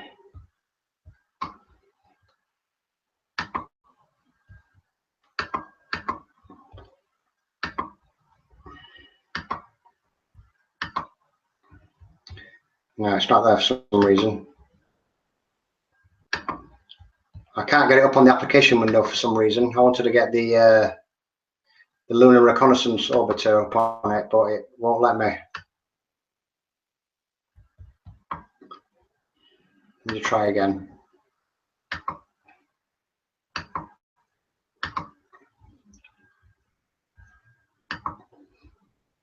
And that's because the LOR is not real, David, so it doesn't exist. That's why you can't find it. Yeah, but what I can't get it up. I'm trying, but it's for some reason. Let me just try and open the window again. It's right. So I've opened the window. Can be quite a list. So if I go to the screen share now, application. No, it's not there for some reason. It won't open it for some reason. Anyway, I'll basically. So what I did on my observations in March the 12th, I've gone to the lunar reconnaissance visualization to look where the moon's actually positioned according to the heliocentric model against the Earth, and it's actually heading towards apogee. Now, we know from all the observations I've made, and the moon only speeds up when it's on the equator. That is 100%. You know what I mean? The data doesn't lie, and you can go through time and date for 10 years, and you'll get that same speed up, slow down round the equator time when it's heading from Cancer every single time. It doesn't change at all. There is a bit slight variations. It's like 24 hours 43 minutes 1 month and 24 hours 42, but that's because it's not in the exact same position each month. You know what I mean? To get in that same position, it's quite a long cycle. But looking at the LRO visualization, on all my observations, the moon is heading towards apogee at its furthest point in that cycle. Now, you know, the time it should speed up is when it's past apogee and it's heading towards perigee. That's the time it should be speeding up in its actual cycle. So to me, what they've done for the distances is they just introduced the math, and that's where they get the distances from. There's no way they can prove the distance of the moon. It's impossible. It's like you said, it's like a rainbow, some kind of projection, you know what I mean? And we're just seeing that projected image. You get closer to it, it just moves further away. That's exactly it. It's like a shadow. It moves with you. Until you get to a point, then it'll be above your head, and then when you move away, it'll be on the other side again. So you know what I mean? It's just you're never going to get to it. So what I'm going to do in my latest video is actually show this, because I've actually edited down I wanted to show you the version. What I've done, I've edited down the LRO and slowed it right down so you can see my observations around that period through March. I took it to 4 minutes on the actual video, even though it's slow, but it'll give me time to talk through it. And because on the video, remember, you've got a year in 4 minutes. So I've actually took that video, edited down, and just that section. So both my observations, the ones I made in March and the ones I made in August, September, I had to do a reshoot in September because when I caught the moon, it was in the daytime and it weren't acceptable. So I had to wait another month to shoot it, and luckily I got a really good shot of it in September. But when I put them numbers next to the actual LRO, you'll see it's all maths. Yeah, yes, they've got the phases right, they've got the position right, but when it comes to that, the 5-degree inclination of the moon and the distances, they're just using maths for that. Because, like I say, when the moon's close to us, it'll be higher in the sky. But on their model, it doesn't work like that. It's only when it's similar to the heliocentric model with a 23.4 degrees tilt. Yeah, when the Earth's tilted towards the sun, we have summer and blah blah blah. Well, they do the same thing with the moon. When the moon's high on the Tropic of Cancer, that's because it's inclined, obviously, 5 degrees north. You know what I mean? So that's where I'm at with that. But I run it past some clever guys, Dr. Zach, Steve Torrance, Mike Kavanagh, Robert Scott, who put the actual spreadsheet together for me. I just sent him the data and he made it in a spreadsheet for me. And they say, you're right, you know what I mean? Unless anybody can see anything that I'm missing. But like I say, I put it past quite a few guys who know the stuff, and they all agree with me. So I just wondered what your thoughts are on that. Well, I talked to Dr. Zach yesterday. He's they're tracking still. So, so David, what's the importance map-wise that the moon is faster around the equator than it is in the northern and southern hemisphere? What's important map-wise? Well, I don't map-wise. I don't know, because I'm not doing it for that reason.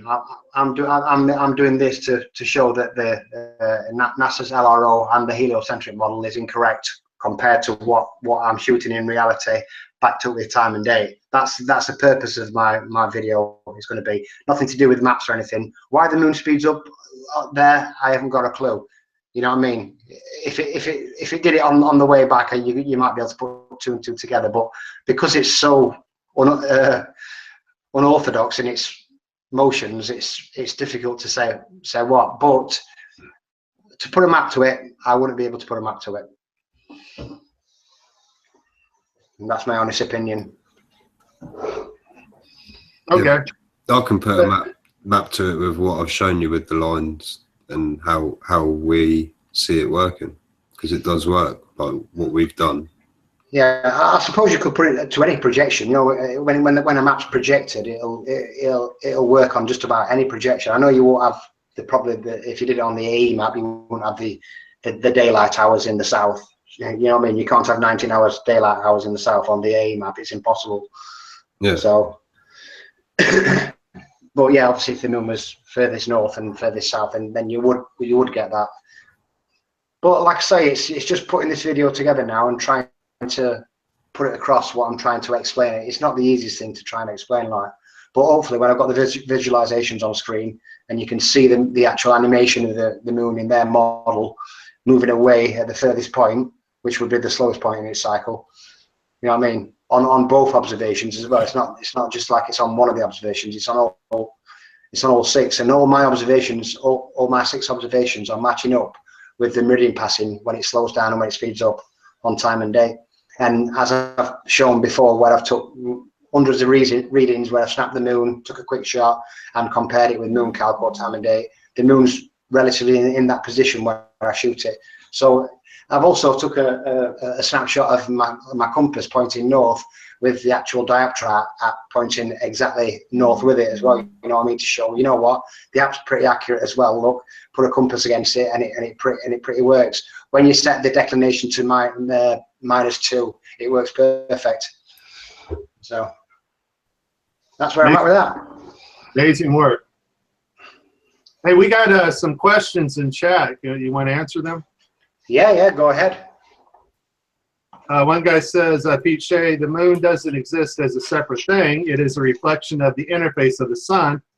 They're exactly the same size for a reason. My answer is they are different because one's a dielectric positive light, one's a negative, being the moon. What do you guys have to say to that being the same? My first theory that when I first got into flat Earth, I thought, is the sun a reflection of, is the moon a reflection of the sun? And I think I might have showed you, Mike, when I went on YouTube and I was taking snapshots of high altitude balloon footage of the sun to try and catch it, see if it was the moon, because you know, when you get that reflection, that lens reflection, you can actually sometimes see some detail. But I'm pretty much convinced that the sun is not the moon. You know what I mean? The sun's a completely different light compared to the moon. We know that. Yeah, so, they both give off completely opposite resonance frequencies to Earth. They're just one's preserving, one's putrefying. You know what I mean? You know what I mean? Moonlight is cooler, and what you'll find is when you have a full moon in the opposite hemisphere, you'll find out that it's a lot colder at the time when the moon's in that hemisphere as well. You know what I mean? It proves that the sun does warm the land, and the moon does actually cool the land. Yeah, I mean, that's our observation, right? They're just two different resonating frequencies. They're different. Exactly. Okay, another question. LCM, how can Earth and the sun have a magnetic field when the temperature of the elements involved are up to 10 times their Curie point and there is no spinning motion on either? In other words, I guess on a globe Earth, there's a liquid iron core. So he's wondering how the globe Earth could have an electromagnetic field. You guys answer that?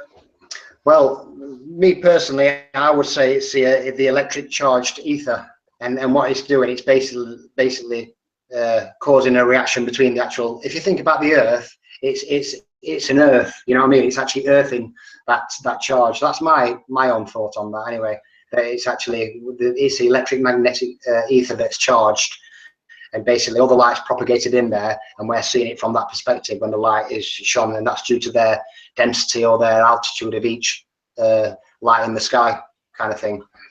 As for the Earth's core, well, we know that if it's a molten core, it shouldn't hold any charge anyway, because when you heat a magnet up, it actually loses its magnetic properties, so it wouldn't have a magnetic core anyway. So on a globe Earth, because the iron is said to be 10,000 degrees Fahrenheit, that's past Curie rate. That's going to lose all magnetic properties, right, David?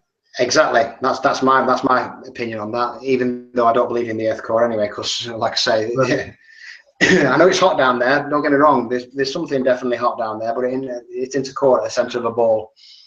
Probably hell, you know, that's what it is. Yeah. But on a globe Earth, there could be no magnetic field, and every single species on Earth relies on that magnetic field to survive and for navigation. And this is why we see bunches of them wash up on shore going to low oxygenated water, simply because in the last 15 years we've been spraying barium all over the place and magnetically confusing our sea creatures of Earth. So that's why they're washing up everywhere. And plus, this is why herds of cattle walk off a cliff, because they become magnetically confused, simply because of all the type of chemtrailing with magnetic particulates that are radioactive in our metals. Yeah, and don't forget, to take into consideration as well about when we're talking about poles, we're not talking about geographical poles. We're talking about celestial poles created from magnetic fields. So a lot of people are getting confused when you said there's two poles. They say, no, there's not. You know what I mean? There must be two poles on a globe. But that's the difference. Yeah, we're talking celestial phenomena, not terrestrial. So that needs to be cleared up as well, because there is quite a bit of confusion between that. Yeah, and so when David says celestial and terrestrial, what he's saying is a lot of people just assume there's some like magnetic rocks or mountains on the North Pole. That's what turns a compass needle north. But even on NASA's map, the electromagnetic field is outside of the Earth. What David said is celestial. That would be celestial. And our magnetic field is not on Earth itself, terrestrial. Yeah, imagine being on the equator with a compass. Yeah, how would that compass point to a terrestrial pole? Yeah, we'd have to follow the curvature of the Earth right around to the pole. You know what I mean? A compass has to be on a level surface to work. So you know what I mean? You'd have to bend around the Earth to get to the North Pole or the South Pole. Well, I think basically your compass would just point to the ground, you know. Exactly, like I say, you know what I mean? You have to go through the Earth. Core that was magnetic, which can't be magnetic if it's molten iron. You would just have, you know, I'm just saying, on their model, your compass would just point to the ground. Okay, here's all right, go on, guys. I was just going to say there is some magnetic anomalies. We do know that they have them in Malaysia, and there's a few others in there. But I haven't really looked into that, to say the truth, so I can't really answer that. But I do know that they do have magnetic anomalies in places like Malaysia.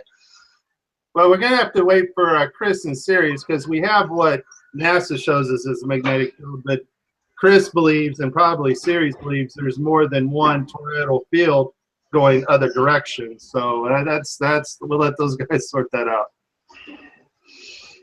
Yeah, that sounds fine to me. Next question. Does the firmament have the same thickness all around, like I see as an eyeball? And this guy also asks, is the moon behind the firmament? Well, according to scriptures, Genesis 1:20, the firmament starts as far as the birds can fly. That's where the firmament, that's where God set the sun and moon and stars, and that's why we see the moon sitting on top of the cloud layer at 38,000 feet. It also can be projected, like you can catch the sun underneath the clouds. And the noctiluous clouds way, way, way far above us can be often seen behind both the sun and moon if they're projections. Anybody else got another answer? I just gave the scriptural answer. Yes, that's right. I think, like I said, they're being dragged around the electromagnetic ether. And from our perspective, we're just seeing what the light's actually causing. Yeah, you know what I mean? I'm sure you've seen that image where I've captured the moon overexposed, and it produces a perfect image of the moon on the glare. Even though the original shot is just a white light, the perfect image projected on the lens is a perfect replica of the moon. Yeah, I don't know, even if there is a moon, you know, I'm not sure if it's all just projection created by frequencies, and everything is just frequency. So I'm not sure at all, you know. Hopefully we can find out, you know. That'd be nice to be able to prove it one way or another, but still unsure. You might wonder why he was actually carrying the celestial sphere. They knew it was the celestial sphere, but why was he carrying it? Well, I like what you're showing now, Ceres. Yeah, that. I'm showing now what I produced out of a level 3 magnetic buildup of lines. I'm following the magnetic line and plot that line into a mesh. And I'm working out now a level 5. And then from every 10 kilometers, starting on 0 and ending up on 1,000. And I'm looking up, I'm trying to figure out how we can actually see it way better on every height. What's happening there with the magnetic fields? See, we've lost Mike. He's dropped out. You can see, for example, that part in Asia, big part is China, I guess. There's a kind of still point. And that same point is also in the south. Completely at the edge of the map. A little bit, you can see a little bit the connection with the elevation itself. See, this is what we were wondering. When you get to the pole star. Yeah, Above your how head. far do you need to go to actually have the Polaris 90 degrees above you? Yeah, but what happens when you go past that? Yeah. Can you even reach it? Ceres, you've got a big echo when you're talking. Always this. So you have to mute yourself when not talking. And sorry, was that what anybody was saying? No, that's what we were thinking, you know, like what happens when you do get to the pole star, you know, the pole star's above your head, then you keep going. What happens at that point, you know? I would have thought it'd start dropping again. Yeah, unless you could actually, if you could get to it, like Ceres says, we don't know, do we? We just have to rely on mainstream for that kind of nonsense. basically what we can map though, what we can track and everything is what's above us, you know. Yeah, I made it. Hey. He's back. Yeah, I made it back. Did you guys cover some other questions in there? Some interesting ones. Yeah, throw them out so I can't actually see the chat from where I am, right? You know, I think it's kind of cool if we can answer a lot of the people's questions, you know, making part of whatever, you know. One guy says, has anyone ever tested a UV meter to test the moon's light? If it were a reflection of the sun's light, would you be able to detect the sun's UV rays that way? I know somebody who's used a night vision lens to shoot the moon, and it comes up as being cool. Yeah, so it can't be reflecting the sunlight, otherwise it'd be a really bright color, but it was like in the cooler spectrum. Right.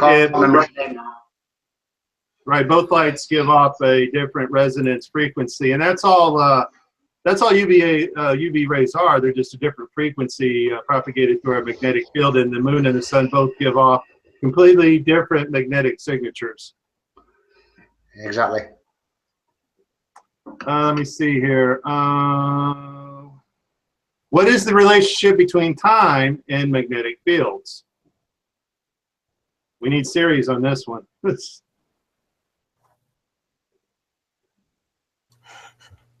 Yeah, what is the relationship?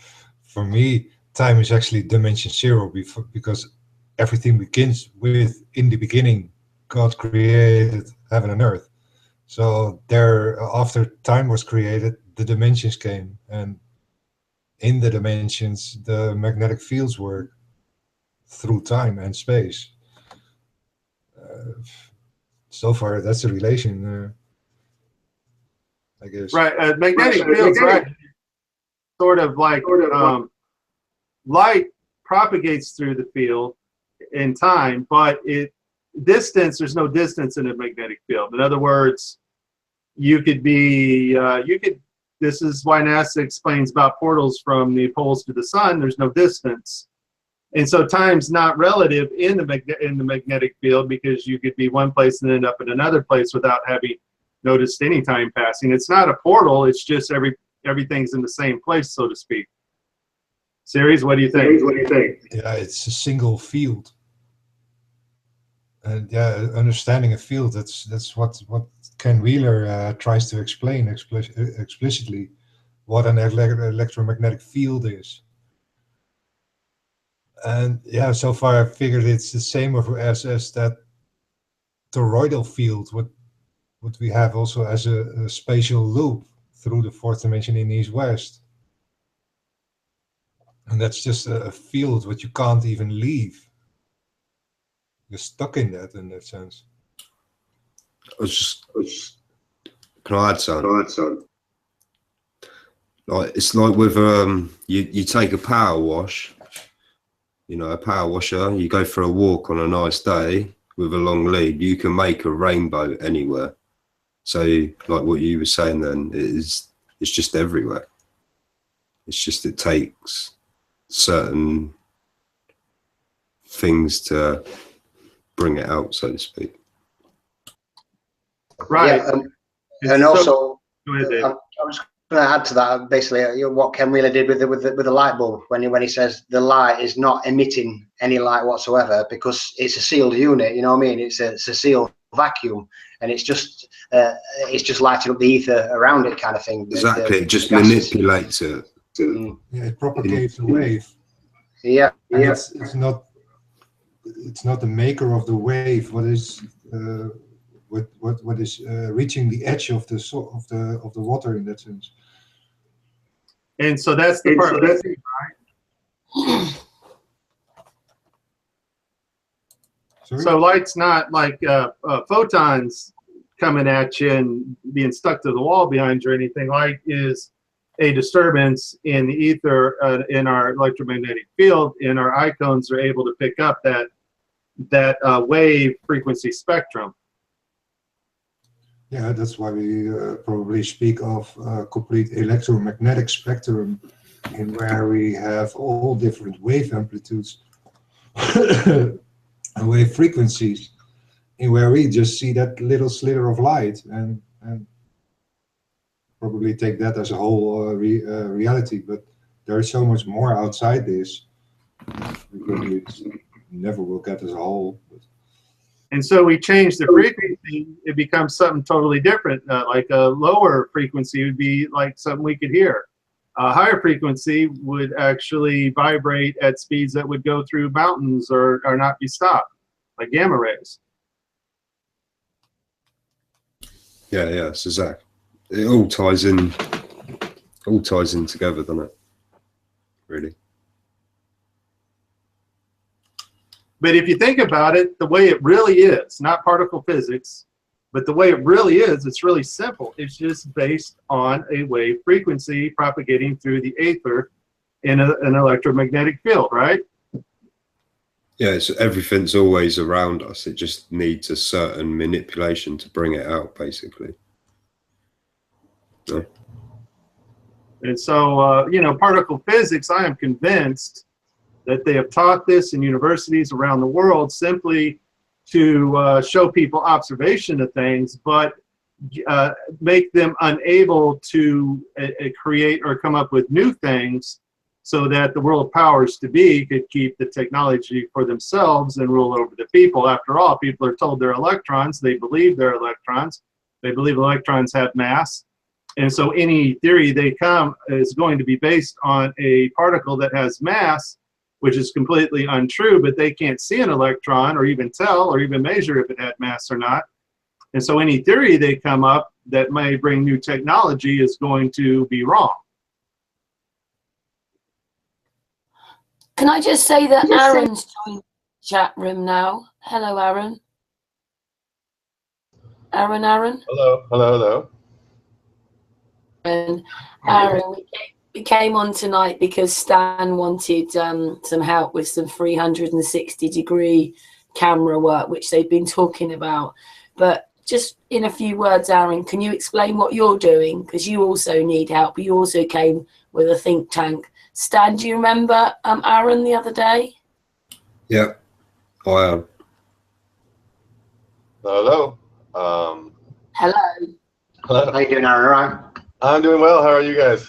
We've got Dave, Marsh, Mike Helmick, Ceres, me, and Patricia. Awesome. Yeah, I'm working on a number of things, but I guess the main thing I'm working on right now is this Project Lumen,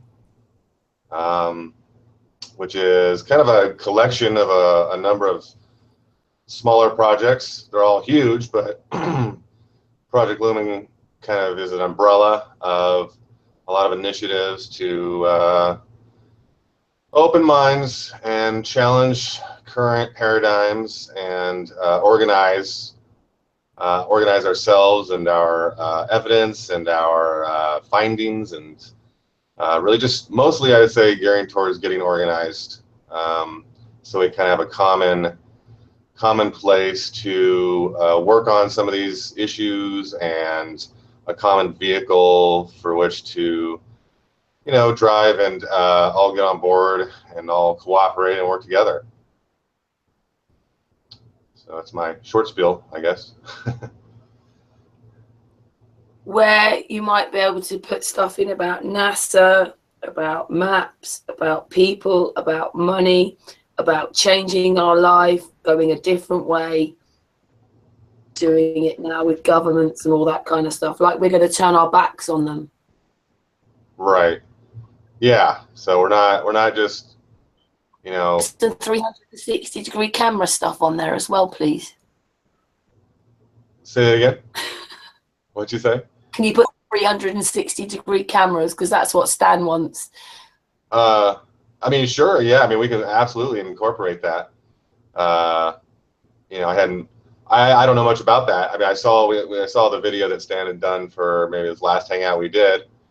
I thought that was really cool. I think that's great stuff. And so absolutely, that's the kind of information, the kind of research that I definitely think we all need to see and be contemplating and figuring out how that fits into various models and ideas. And you know, because I think the biggest thing is really that's just that we're honest about like what the evidence and the numbers kind of do tell us, and what we can assert from that, rather than just running off on all these crazy assumptions that end up in a new world order dominating the world. Well, that's what we've tried to do now, because I've joined the Flat Earth Core, you know, with Mike Kavanagh, Dr. Zach, and Steve Torrance, and there's Robert Scott, and Chris Mulcahy, he's a member, Pilot LX, there's quite a few members, and what we're doing, all the data we're collecting, like all the moon data I'm collecting, it's going to go into like a central database, and then we're going to obviously build up from that. You know what I mean? There's one person who's got a speciality in whatever geometry and what have you. I'm trying to do my moon motions and observations, and it's all going to go into a central point, and hopefully we can build off that. But I know they've been talking about Z-Proxy and Stan's work in there recently, because obviously I think that'd be a good contribution to the actual the group. And so maybe if I can get Mike to get in contact with any of you and have a chat with you, because that's what I did. I had a chat with him for about an hour, showed him what I was working on, and showed him what my goal was, and that's how I become a member of that group. Like, there's only about 15 members in the group at present, but I'm sure it's going to grow over a matter of time. And this is the FE Core group, is that right? Yeah, that's the one. Okay. Yeah. I think I spoke to you briefly, didn't I, Arron, a few days back or last week? Yeah. Sometime. Yeah, we did. Yeah, I've mentioned it to Mike, like, but he's in the middle of something at the moment, like in the middle of a project, so it's quite difficult to get through to these guys at the moment. That work is great, absolutely. And, you know, I try to figure out how we can kind of bring that data all into a central database, combined with like the stuff Ceres is doing, and you know, maybe some even other groups that are doing different things. So we're all really just working towards the common goal, you know, and working together. I think that's really the key right now.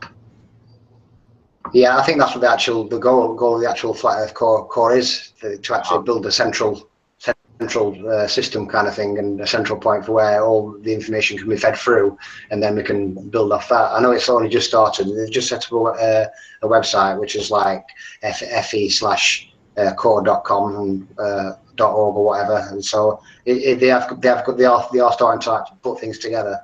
And like I say, I've been working on my own thing at the moment, like, so I haven't really had much involvement, but I have been feeding my spreadsheets through to Robert Scott, who's been looking at them. So it's all helping to put together this jigsaw. You know what I mean? If we could just find one piece of the puzzle from one place and then get another piece from another place, we can start putting these pieces together and try to build on that kind of thing.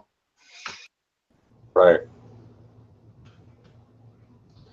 Yeah, and I think what I'm working with as well is putting together a social network that we could actually use instead of Facebook and instead of YouTube and or even in addition to, I might say, but it would be censorship free. It would be a place that would be organized such that like all this data would be accessible, and then all the kind of primary arguments, you might say, would be also readily available, so that as we're trying to present these things to various people, you know, we have like a kind of a standard go-to where we can just say, oh, well, look into this, and this is kind of the compiled resource where it's got all the links to all the sources of information, all the experiments.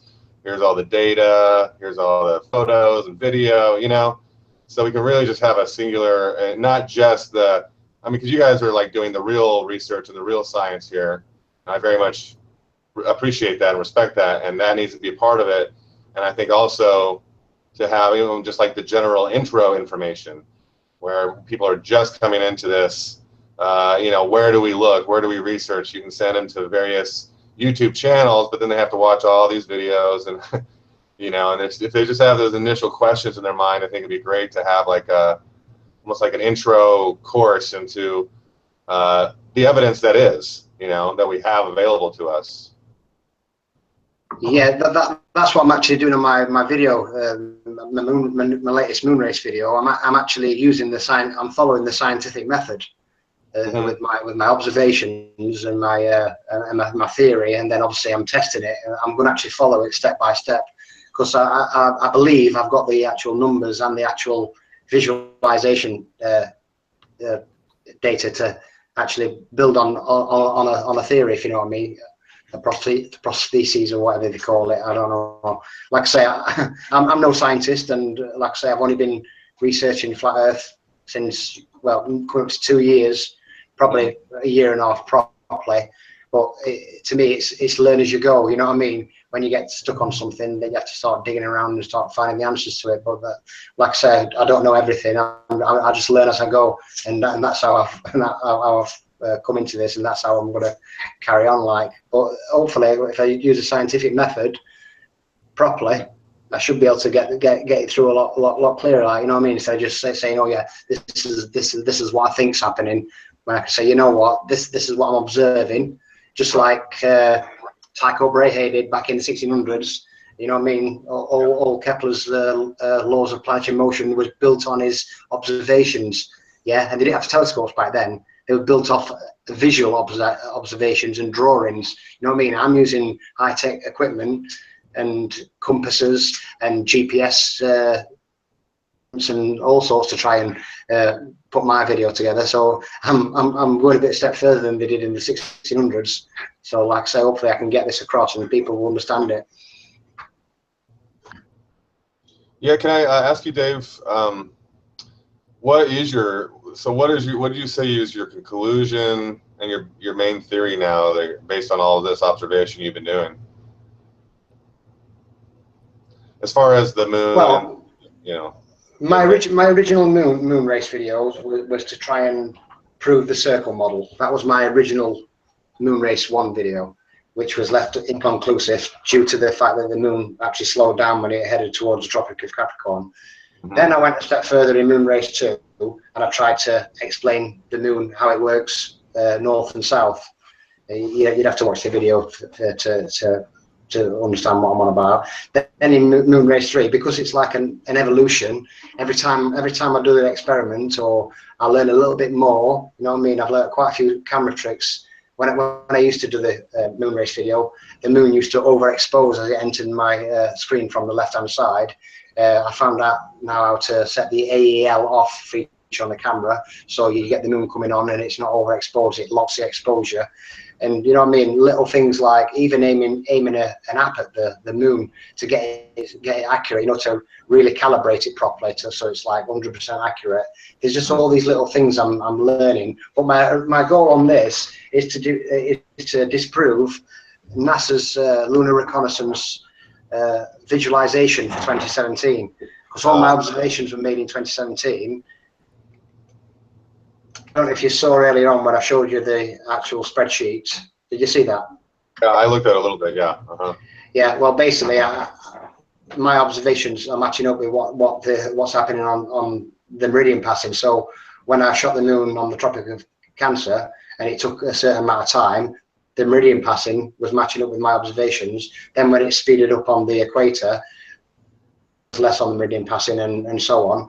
And I've done this on 9 occasions, and all my observations match up. I can only use 6 of them from the video because I've only shot 6 of them on the same zoom. I had a different zoom on the first video, so I actually zoomed out a little bit more on the recent observations, so I had more scope to record the moon. So it's a smaller object on my screen.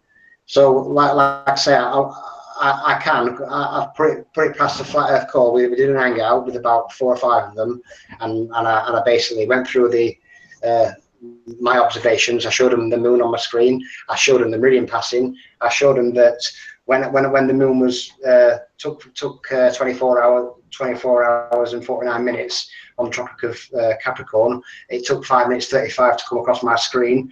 When it speeded up slightly on the equator to 24 hours 48 minutes, it took 5 minutes 18 on my screen, and then when it slowed down to 24 hours 57 minutes on the Tropic of Cancer, it took 6 minutes 25 seconds on my screen. So what I'm observing is matching up with the meridian passing, and if you take all the meridian passings I've taken for a year and you highlight them all to get the mean time, you get the mean time of the moon, which is 24 hours 50 minutes, which is absolutely spot on. So you know what I mean,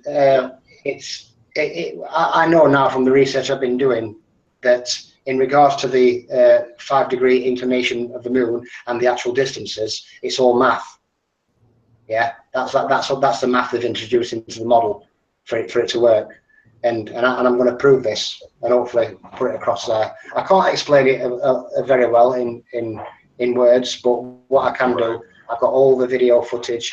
I've got all NASA's lunar reconnaissance orbiter visualization cut down into sections on the days my observations took place, like over a 2-week period and over like a lunar month. So you can see it running in slow motion that, look, when the moon is actually heading towards apogee, its slowest point, hold on, look at the date on my observations, backed up by time and date's meridian passing. It says the moon's speeding up in its cycle here. So it was right, time and date, or my observations, or NASA's lunar reconnaissance orbiter, which is supposed to be the model of the heliocentric model. So that's what I'm working on at present. It's going to take about till November to finish the video, because like I say, I'm still actually gathering the data, because even though I've got quite a lot, I've still got to get my other the data from my observations, what I made in August and September, because I had a bit of setback due to weather.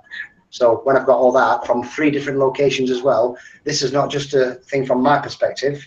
I've actually set time and date to Ushuaia in Argentina, which is 54 degrees south, and recorded the meridian passing there as well from time and date, measured that time between the culmination and the moon, and it matches up with what's happening in the north and again on the equator in Indonesia. So it's not like just like it's from my perspective. If you went to Ushuaia and shot the moon the same way I'm doing it, the moon would speed up the same time it's speeding up on my screen. And I think Stan's confirmed this when he's been doing his moon syncs with Z Proxy and Cosmic. Yeah, there's also something to bear in mind is with your P900, when you zoom into the moon, my P900, Z Proxy and Cosmic Surfer will all have the same size moon in that screen. Same with you, Dave. So yeah, the moon is not any further from me than it is from you or from them or from any of us, from our perspective. that's what I say. It's a constant. So that's why I'm saying, like, I've thought about everything and like that I can think of from perspective point of view, and we can work this over Ceres map there. Yeah, but according to NASA's LRO as well, because you've got the arc seconds on there, you know, for the actual radius of the moon, and obviously as it gets further away on its furthest point, which is like 32 Earth distances away, the radius is, the arc seconds are smaller, you know what I mean? And as it comes closer again, it's bigger. I know in times where I've shot it, it has shrunk slightly on the Tropic of Capricorn. In my Moonrace 2 video, it was slightly smaller on the Tropic of yeah, but it'd be the same for everyone that day. Yeah, exactly. It won't just be, oh, it's closer over here, and it's, you know, it's the same for everyone.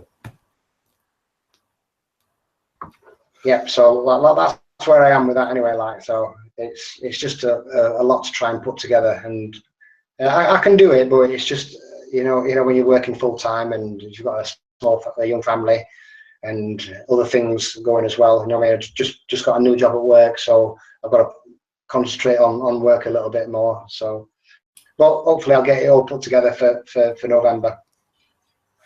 It's just about making a bit of time, isn't it? Yeah, sacrificing some sleep as well. That's great. That's great work, though, Dave. Thank you for doing that. Cheers.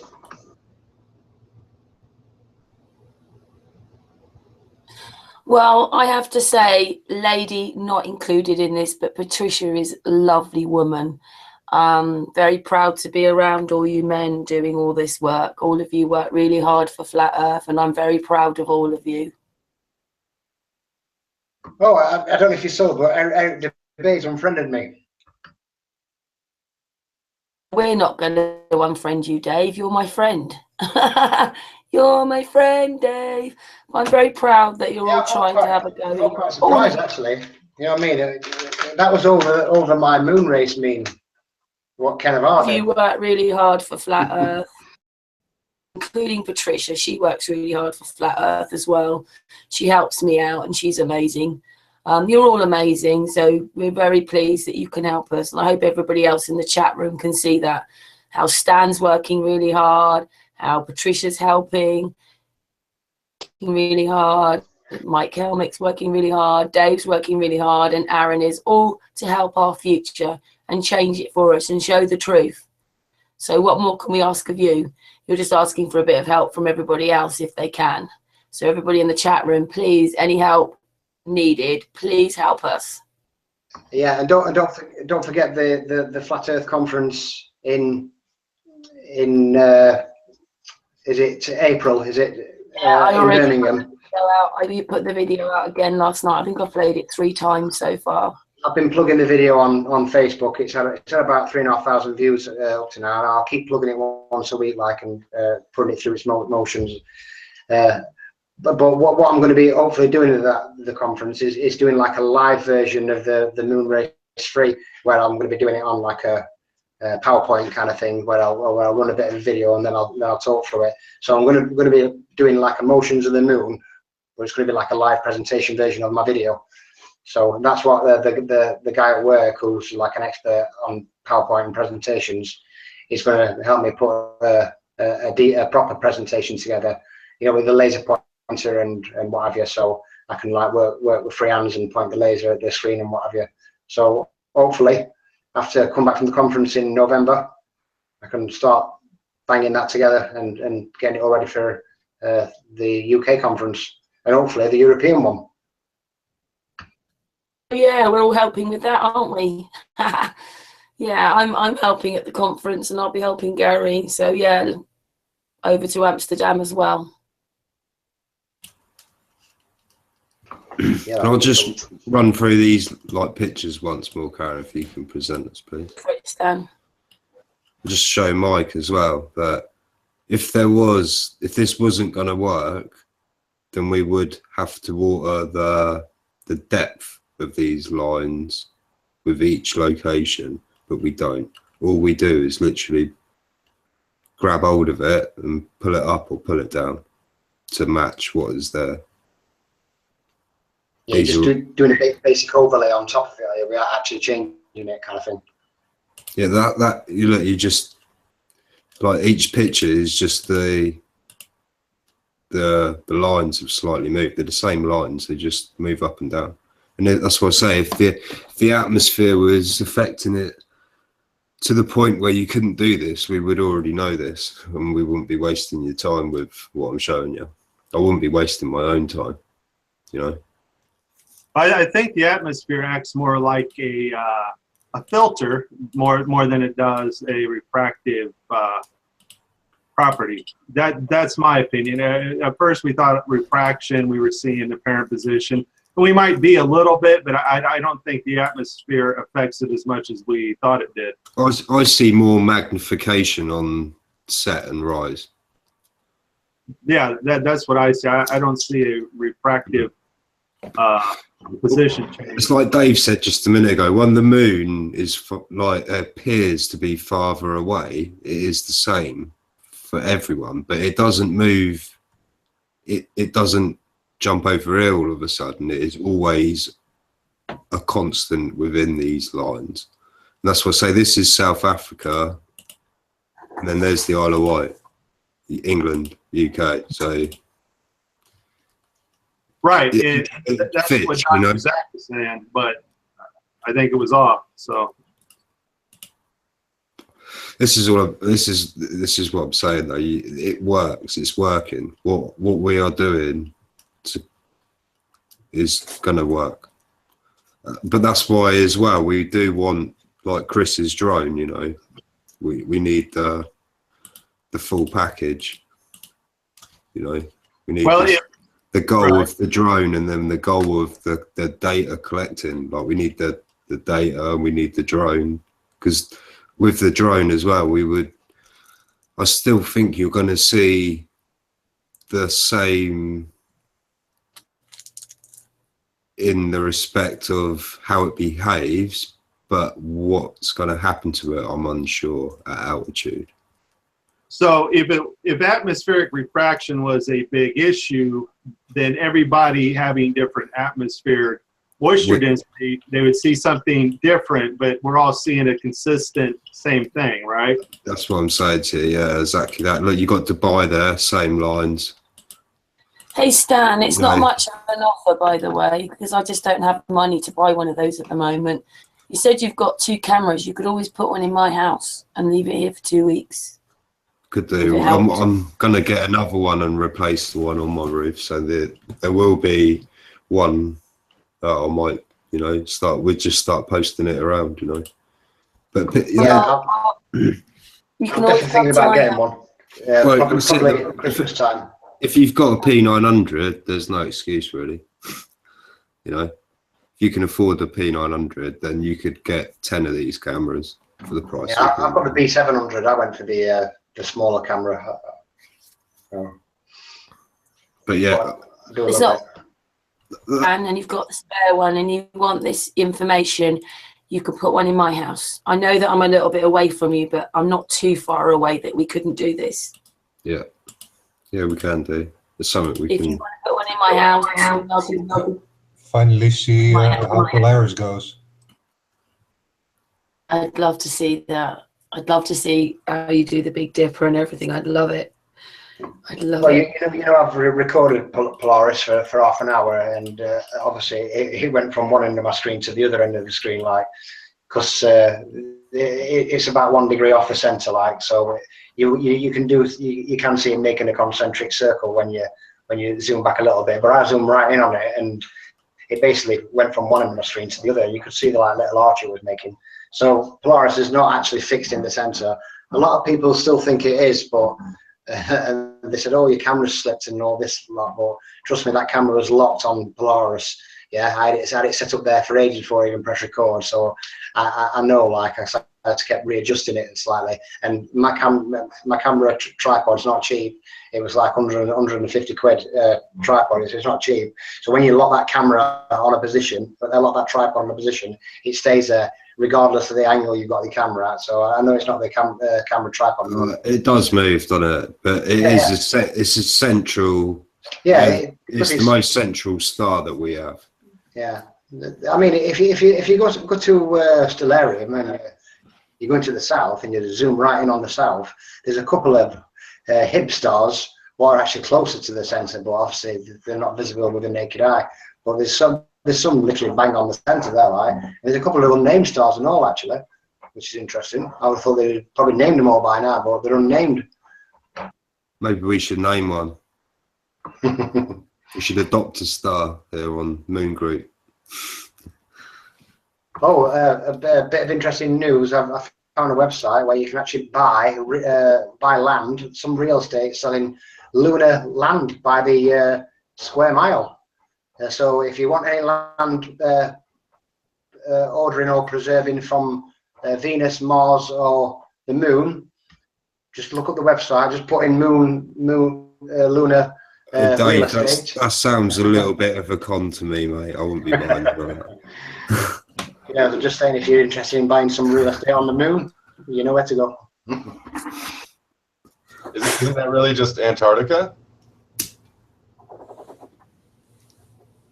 Possibly. There's a lot of secrecy going on down there. Like I say, people said there's no 24-hour sunlight because everything they show you down there is fake. So yeah. I don't know why they're hiding it all. And like I say, 54 degrees south latitude is the furthest we can go. Yeah, and then at 60 degrees, you're at Antarctica. I think, Dave, with some of the information, and I think Mike will say, maybe Ceres will, and FPV, there's a lot happening from Antarctica. They're using it to do things like cause the earthquakes, cause the, the tornadoes, hurricanes. They're using... There's all sorts of rumours down there, you know what I mean? You haven't got a clue what they're doing down there. Oh, you don't even know... You don't even know what it is down there, you know. Like none of us have been, so we're all told it's this bloody frosty place and blah blah blah. Well, you don't know what's down there. Not one of us have been down there, so we cannot say. Last week, who went to Antarctica? She went there on like a trip with her family, and the most interesting thing about her story was that they required her and everyone. Every time they would get off the boat and go to the ice or the land, they had to soak their feet because they were really concerned about spreading germs to Antarctica. And I thought that was really unusual considering that's just a bunch of ice and penguins, right? Yeah, germs don't breed when they're at a low temperature, do they? Yeah. Probably just for show. Yeah, exactly. Well, who knows, man? All I know is that not one of us have ever been down there. And, like, I don't know what's down there. It could be bloody tropical paradise for all I know. Mm-hmm. Yeah, see, that's where the programming comes in because we still think it's down there. But is it down there? That's the thing. Wow, you know? south. You know, south. Yeah. That's just all right. Say, oh yeah, down in Antarctica, but is it actually down there? Well, I do have high altitude pictures of Bunker Hill. It never snows or freezes there. They got freshwater lakes.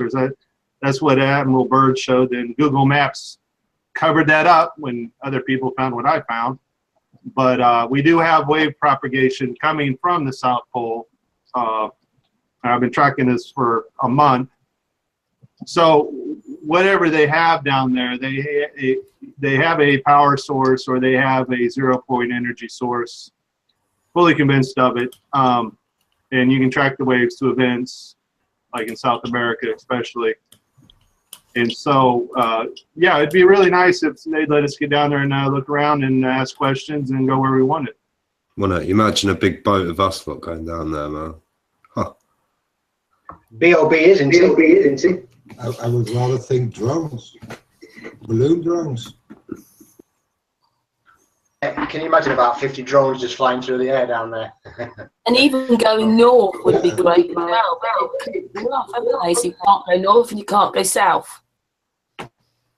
Yep, you can't go beyond, I think it's 80 degrees, is it? I think you can go to a Svalbard in Norway, which is at 79 degrees north. You've got to ask why that they've done that. In reality, why have they done that? Because they're covering everything up north, and they're building everything up south. Have you seen the seed storage plant in Svalbard? They have like a storage center where they store all the seeds collected from around the world. Yeah, I've seen but that. nobody's allowed to go in there. Yeah, nobody's allowed to enter. You can stand outside and look at it, but it looks like it's a bit of a dodgy place to me, that as well. It's in a bunker, isn't it? Yes, it's in a bunker, right on the just in Svalbard. Yeah, they've done that to protect all the seeds from the GMOs, haven't they? So they reckon, yeah, but I reckon there's something more sinister going on up there. Of course there is. That's what you're told, man. There's always if you're told something, there's more to it than what you're told. Yeah, whatever they tell you, if it's seeds, it's opposite to whatever seeds are. So I don't know. Somewhere they've hidden the seeds. You know what I mean? They wouldn't have not kept a seed from everything. It's like Noah's Ark, probably. You know, there's a seed from everything and a code of DNA from every living thing. Yeah, there's supposed to be, I've heard this probably 10 years ago, that there's some massive kind of station in the ocean, under the ocean, that has everything. And they have it's like they have all the live animals as well as all the seeds. It's like the literal Noah's Ark. And that actually came out kind of in the mainstream to a certain degree.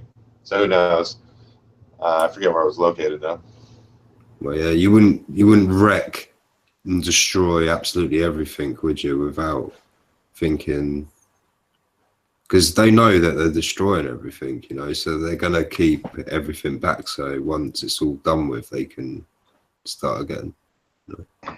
I don't know about you, but it's getting harder and harder to shoot the moon. It's like when I even like a year and a half back, like I say, I could go out there two or three nights a week and get a good shot of the moon or whatever. Now I'm struggling. I mean, tonight you've no chance. There's that much chemtrail in the air tonight. You can just see like a little blurry light in the sky from the moon. You know, I haven't seen the new moon yet. Since the new moon, I've seen it once. It was just a blur. It's just a blur in the sky tonight. That's the first time I've seen it, and it's been past new moon a good 4 or 5 days, I reckon. So, but like I say, that's the first time I've seen it tonight, and I'm always looking out for it. You know, I get up early to go to work, I come home late at night on the other shift, and so. But the skies, they're just terrible. Like I said, when I shot my for the moon race video, and I shot it, and it was in the daytime. It was just coming daytime, and the moon was past the meridian. I think it was 9:05 in the morning, and I didn't see the moon till 11 o'clock. So I shot it at 11 o'clock, and it was chemtrails, clouds, wind, lights. I just give in. I was out there for about 3 hours, just give in, and then obviously I waited for the month after, where it was earlier in the morning. I caught it at like I think it was like 4:30 or something. Nice clear night, luckily, and not so windy, so I got a really good shot.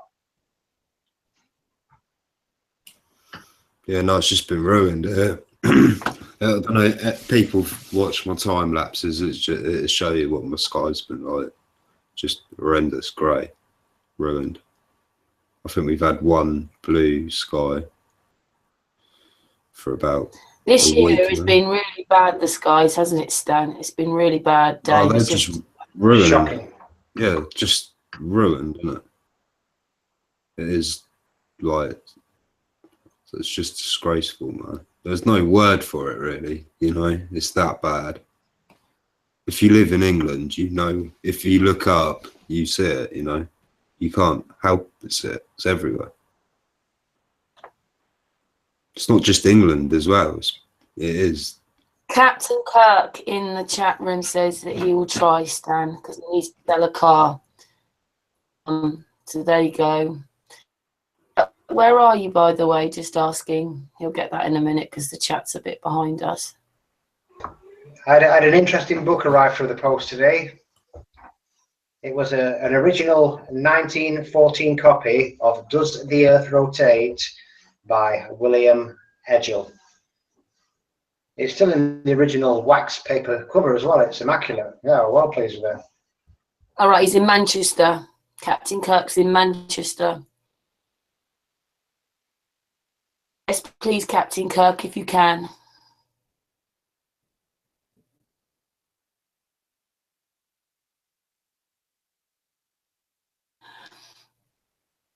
Dead silence now. The whole team has got their microphones off. Oh, my cat was whinging. There's proper going on at there. I had to stay with it muted for a minute. She just gets bored of me talking to the computer. She's like, "Why aren't you talking to me?" You know, just starts Captain coming Kirk over and says whinging at me. they would definitely try, Stan. That's cool. That's what we need. We need people out there in the chat in the world, you know, listening. Even people that are not speaking. Just go out, get a camera, put it on YouTube, and just drop me a link. You know that you can be anonymous. Stan, I've done the description in that, but do you mind your email going on there so that people can write to you then? Well, they can just comment on my video or private message me on there, you know. What I will do is I have to set up an email account, and then people can all email that one account, and then I know that that's just that, you know.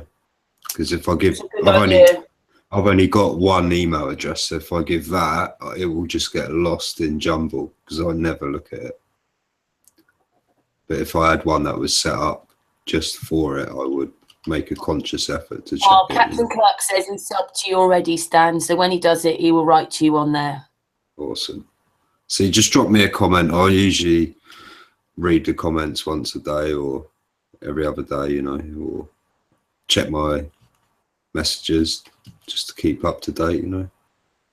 So I am watching. If people are doing, I will be taking note, you know. Do you know what? You know, I copied that picture that you put up at the beginning, Stan. I'm wondering whether we need you. You like that one that I'm showing No, now? I think that, yeah, send me that one, Stan, as you've got it. But maybe we need that one. Yeah, we do need. We need. There's so many people now into this flat Earth, you know. In the awakening, there is so many people. It's worldwide. That's why I say we need to get this stuff translated as well, so it is worldwide, so everyone has full understanding of where we are and what we're needing and what we're doing. There's probably other countries where we are, but we're just not talking to them because of the language barrier. So we need. That's what else we need. We need translators, like, you know, just all countries, you know. We need to get this out and get the data back collected and work together.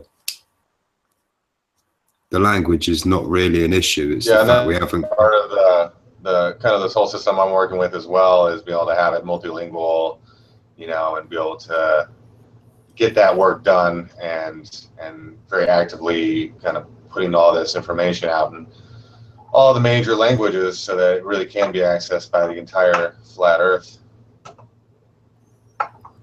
That's exactly it. It needs everyone to be connected somehow. Well, we are working together, aren't we? We're all working together. That's why we're here, and we're becoming better friends because we talk to each other all the time. But it's just that you need more people. Yeah, that's exactly it. We need more people doing this. Otherwise, it's not going to progress. We're stacked. That's why I was showing you. You know, we're scraping the barrel now for Moon 360. We need more Moon 360 to continue where we're going.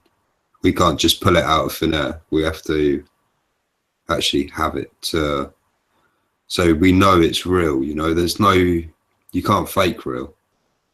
But I could sit down and we could make a model over Z-Proxy can make this in VR with Ceres map showing you how the sky works, but without the collected data to back it up, what good is it? It's just theory. We want it. Can I just say that in the chat room, Octane says that they are a translator. So please, can you write to Stan Smith? His channel's in the description of this hangout. And then also Jerry B says, I'll what put a little- 360-degree goggles does Stan recommend for someone who wears glasses? That's a good question because I don't wear glasses.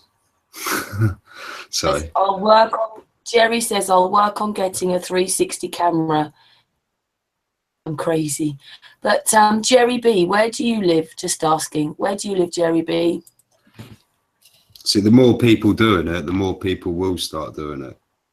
Once we have more to show, and you know, anyone can get involved. It's like the moon tracking with the sun tracking with Antonio. There was a big turnout for that. I was really impressed. You know, even I went out in the garden, set my gnomon up, and you know, you if you want to work something out, you all have to get together and work it out. And, you know, it's not going to happen without people doing it. That's what I say, everyone can, but there's only some that do, but we need more to do. Like it's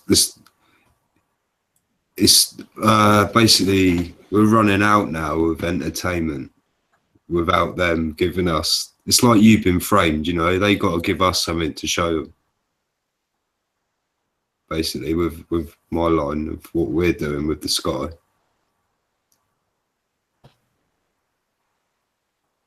You know. Okay, Jerry B lives in Colorado, by the way, so that's America, so that'll be good, wouldn't it? Yeah, that'd be really good. See, this is what we need, like everyone doing it. Because then with like Ceres map here with all the magnetic lines and everything, we can consider everything. We can look at everything, and when we're then plotting it, we can see how it is from their location, what ways they're facing, and then double check everything, see, and then we can see how it is actually working. Plot a map that we know is correct. But that's the other thing as well. People need the headset for the understanding.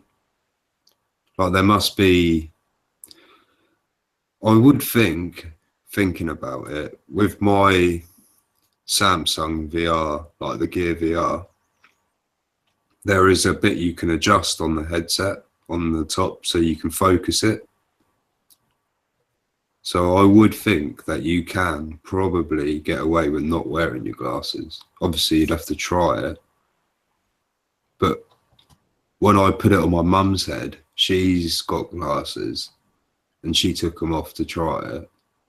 And I just twisted the focus on the top, and she said, "Oh, that's better." So I would think that you can use it no matter how your eyes are, you know. But you need the headset for the understanding. You need I'm just saying them Google glasses I had, the plastic ones I had a couple of years back when they first come out. That had a little wind thing, a bit like you got on your camera. You know, you can wind it and it just moves the lens backwards and forward, and that worked fine for mine. I wear glasses.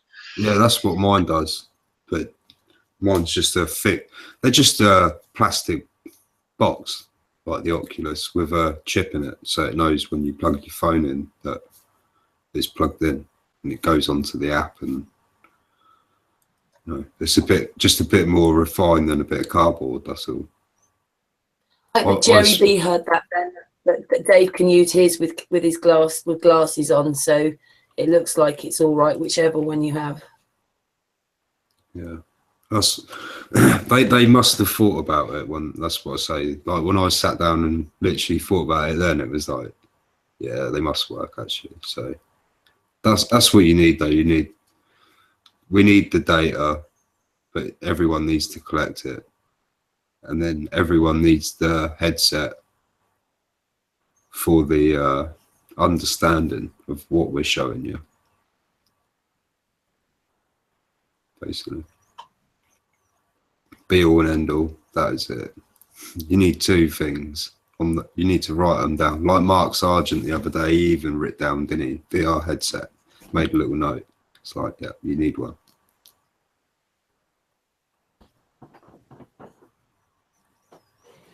Well, there's some big interest in the chat room, Stan. It will go out, won't it? And hopefully it brings you a few more. Yeah, that's exactly it. And if we can get it translated from this, you know, someone can cut it down, do a quick rework, translate it in the languages and put it out, you know. I'm happy for anyone to share what I'm doing. Can I ask you again? We've got Octane sitting in the chat room believing that he can see a curve from an aeroplane. Can you just show him again some of your pictures, Stan? I think he should see them. What I would say while Stan's doing that is when you're on an aeroplane, yeah, the windows have to follow the body shape of the aeroplane. Yeah, so when you're looking out from the window from the inside, the window is slightly concave. Yeah, was it barrel lens distortion? Was it a curve like that? Was it Stevie's curve or not? I was just wondering. No. So you imagine looking out the window. Yeah, the actual bodywork of the plane is round. So would you put a flat square window on an airplane? No, you wouldn't. You'd have it slightly curved to follow the aerodynamic of the body of the plane. So when you look out of a slightly curved window, yeah, you will see a slightly curved horizon until you get your head down, like to the middle part of the actual window frame, and then you'll see it's perfectly level. Just like a fisheye lens, you're getting barrel lens distortion from a windscreen on the plane. That's the only reason why it will look slightly curved, because when you're looking out from the head height, yeah, if you're looking too high, it'll be concave. If you put your head up, it'll look obviously convex. But if you're looking smack bang in the middle, you'll notice a horizon line, yeah, which is just the line where the sky meets the ground, yeah. An invisible line is perfectly flat, and that's how it should be.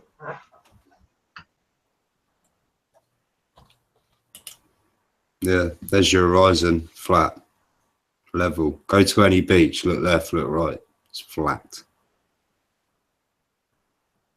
Exactly, and if you go and look at the piggy cam, where it goes up to 121,000 feet, and they use a gimbal to balance the fisheye lens in the middle of the screen, what you'll see is it looks absolutely perfectly flat all the time until the balloon actually pops, and then you start seeing the concavity and the convexity of the actual lens. But when it's actually just floating around at 120,000 feet, it's perfectly flat, level horizon at eye level.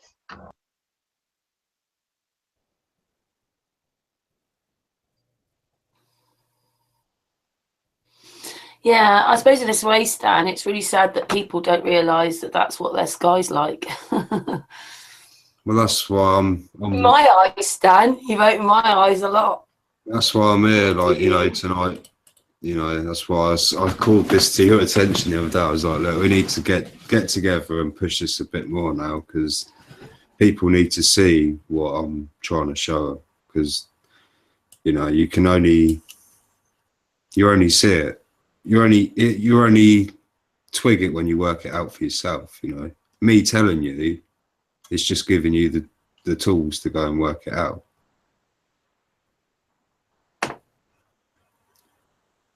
Right then, guys, I'm gonna have to love you and leave you. It's one second. Mike, looks like Mike's going, so come back for your flat earth hug. You boys, come back if you're leaving. Give my big old hug. Come on, bring it in. Flat earth hug. Bring it in. Just put my camera. Yay.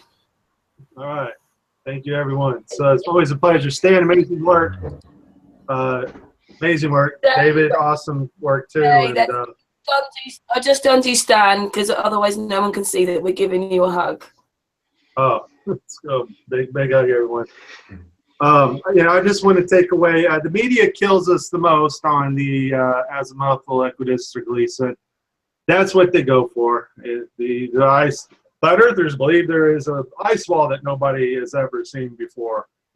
And I really just would like to remove that map out of people's minds, because it's propagated by the Flat Earth Society. was a great idea in old Zedek flat Earth, but now we have better tools of measurements. We can do a lot better than just a circle ice wall map. So, sorry, everybody saw it. Everybody. So thank you for coming on, and Right. God bless. And I'm going to catch the rest of this later. All right. Well, good, Yeah. good talking to you, man. Yeah, take care, everybody. Keep your eyes out for my video. I'm going to try and finish it for beginning of November, hopefully. Like I say, I'm going to be using the scientific method, so I'm going to be sticking to the proper scientific method and not deviating from it, and actually following it through that process. So keep your eyes out. Right, to remove all the speculation, right, David? Numbers Yes, only. exactly. All right. Real data from real people. Bye-bye. Thank you. Bye. see you soon.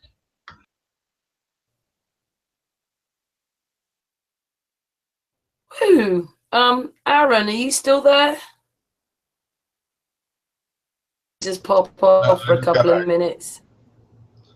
I'm here. Well, we've been going nearly for 3 hours now. Is there anything you'd like to add?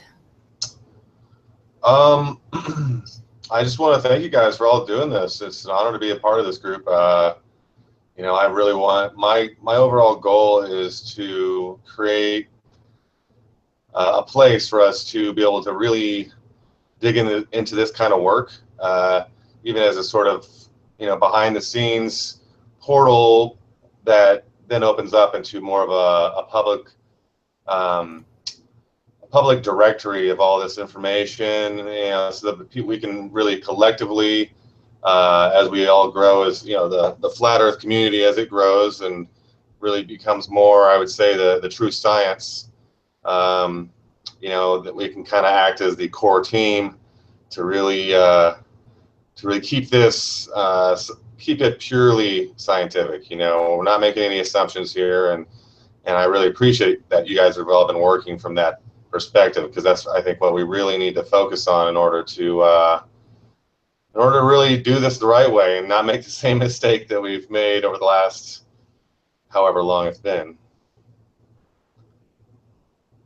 Well, you're going to come back and do another night with this and sort of and move it on a bit, aren't you? About like the bank, the money and stuff like that, aren't you? Yeah, absolutely, absolutely. Yeah, I'm. Okay, we've got that. We'll arrange that one with you. Okay, perfect. Pleasure to have you on Sun and Moon. Thank you. Ceres, you've got anything to say? No, not really. It was a good night at least. I think, yeah, the 360 is going to be a huge database to go through, but it will confirm reality, because everything is out of reality. And that's where we try to figure it out from. Because reality tells what it is and not our fantasies in that sense.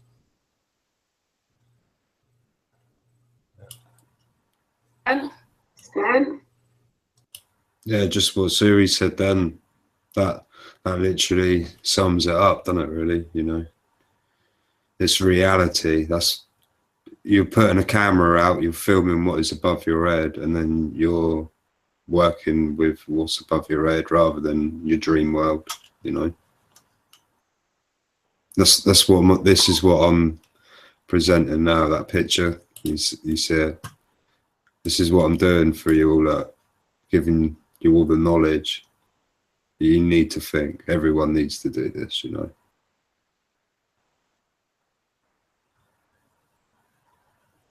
I think that sums up quite a bit there.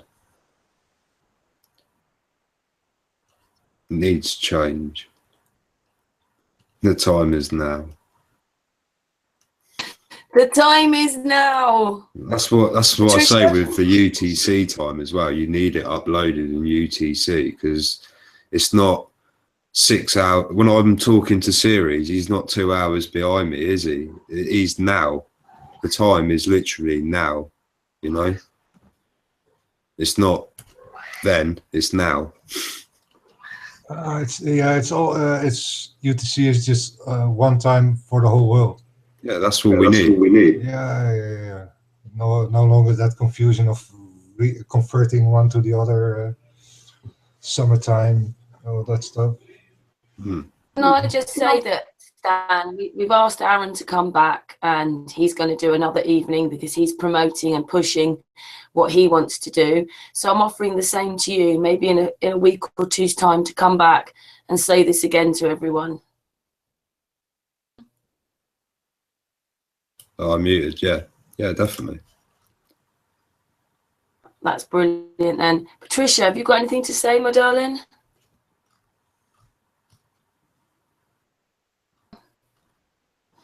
Oh, maybe she's gone. I don't know. Maybe she's fallen asleep or something. Patricia,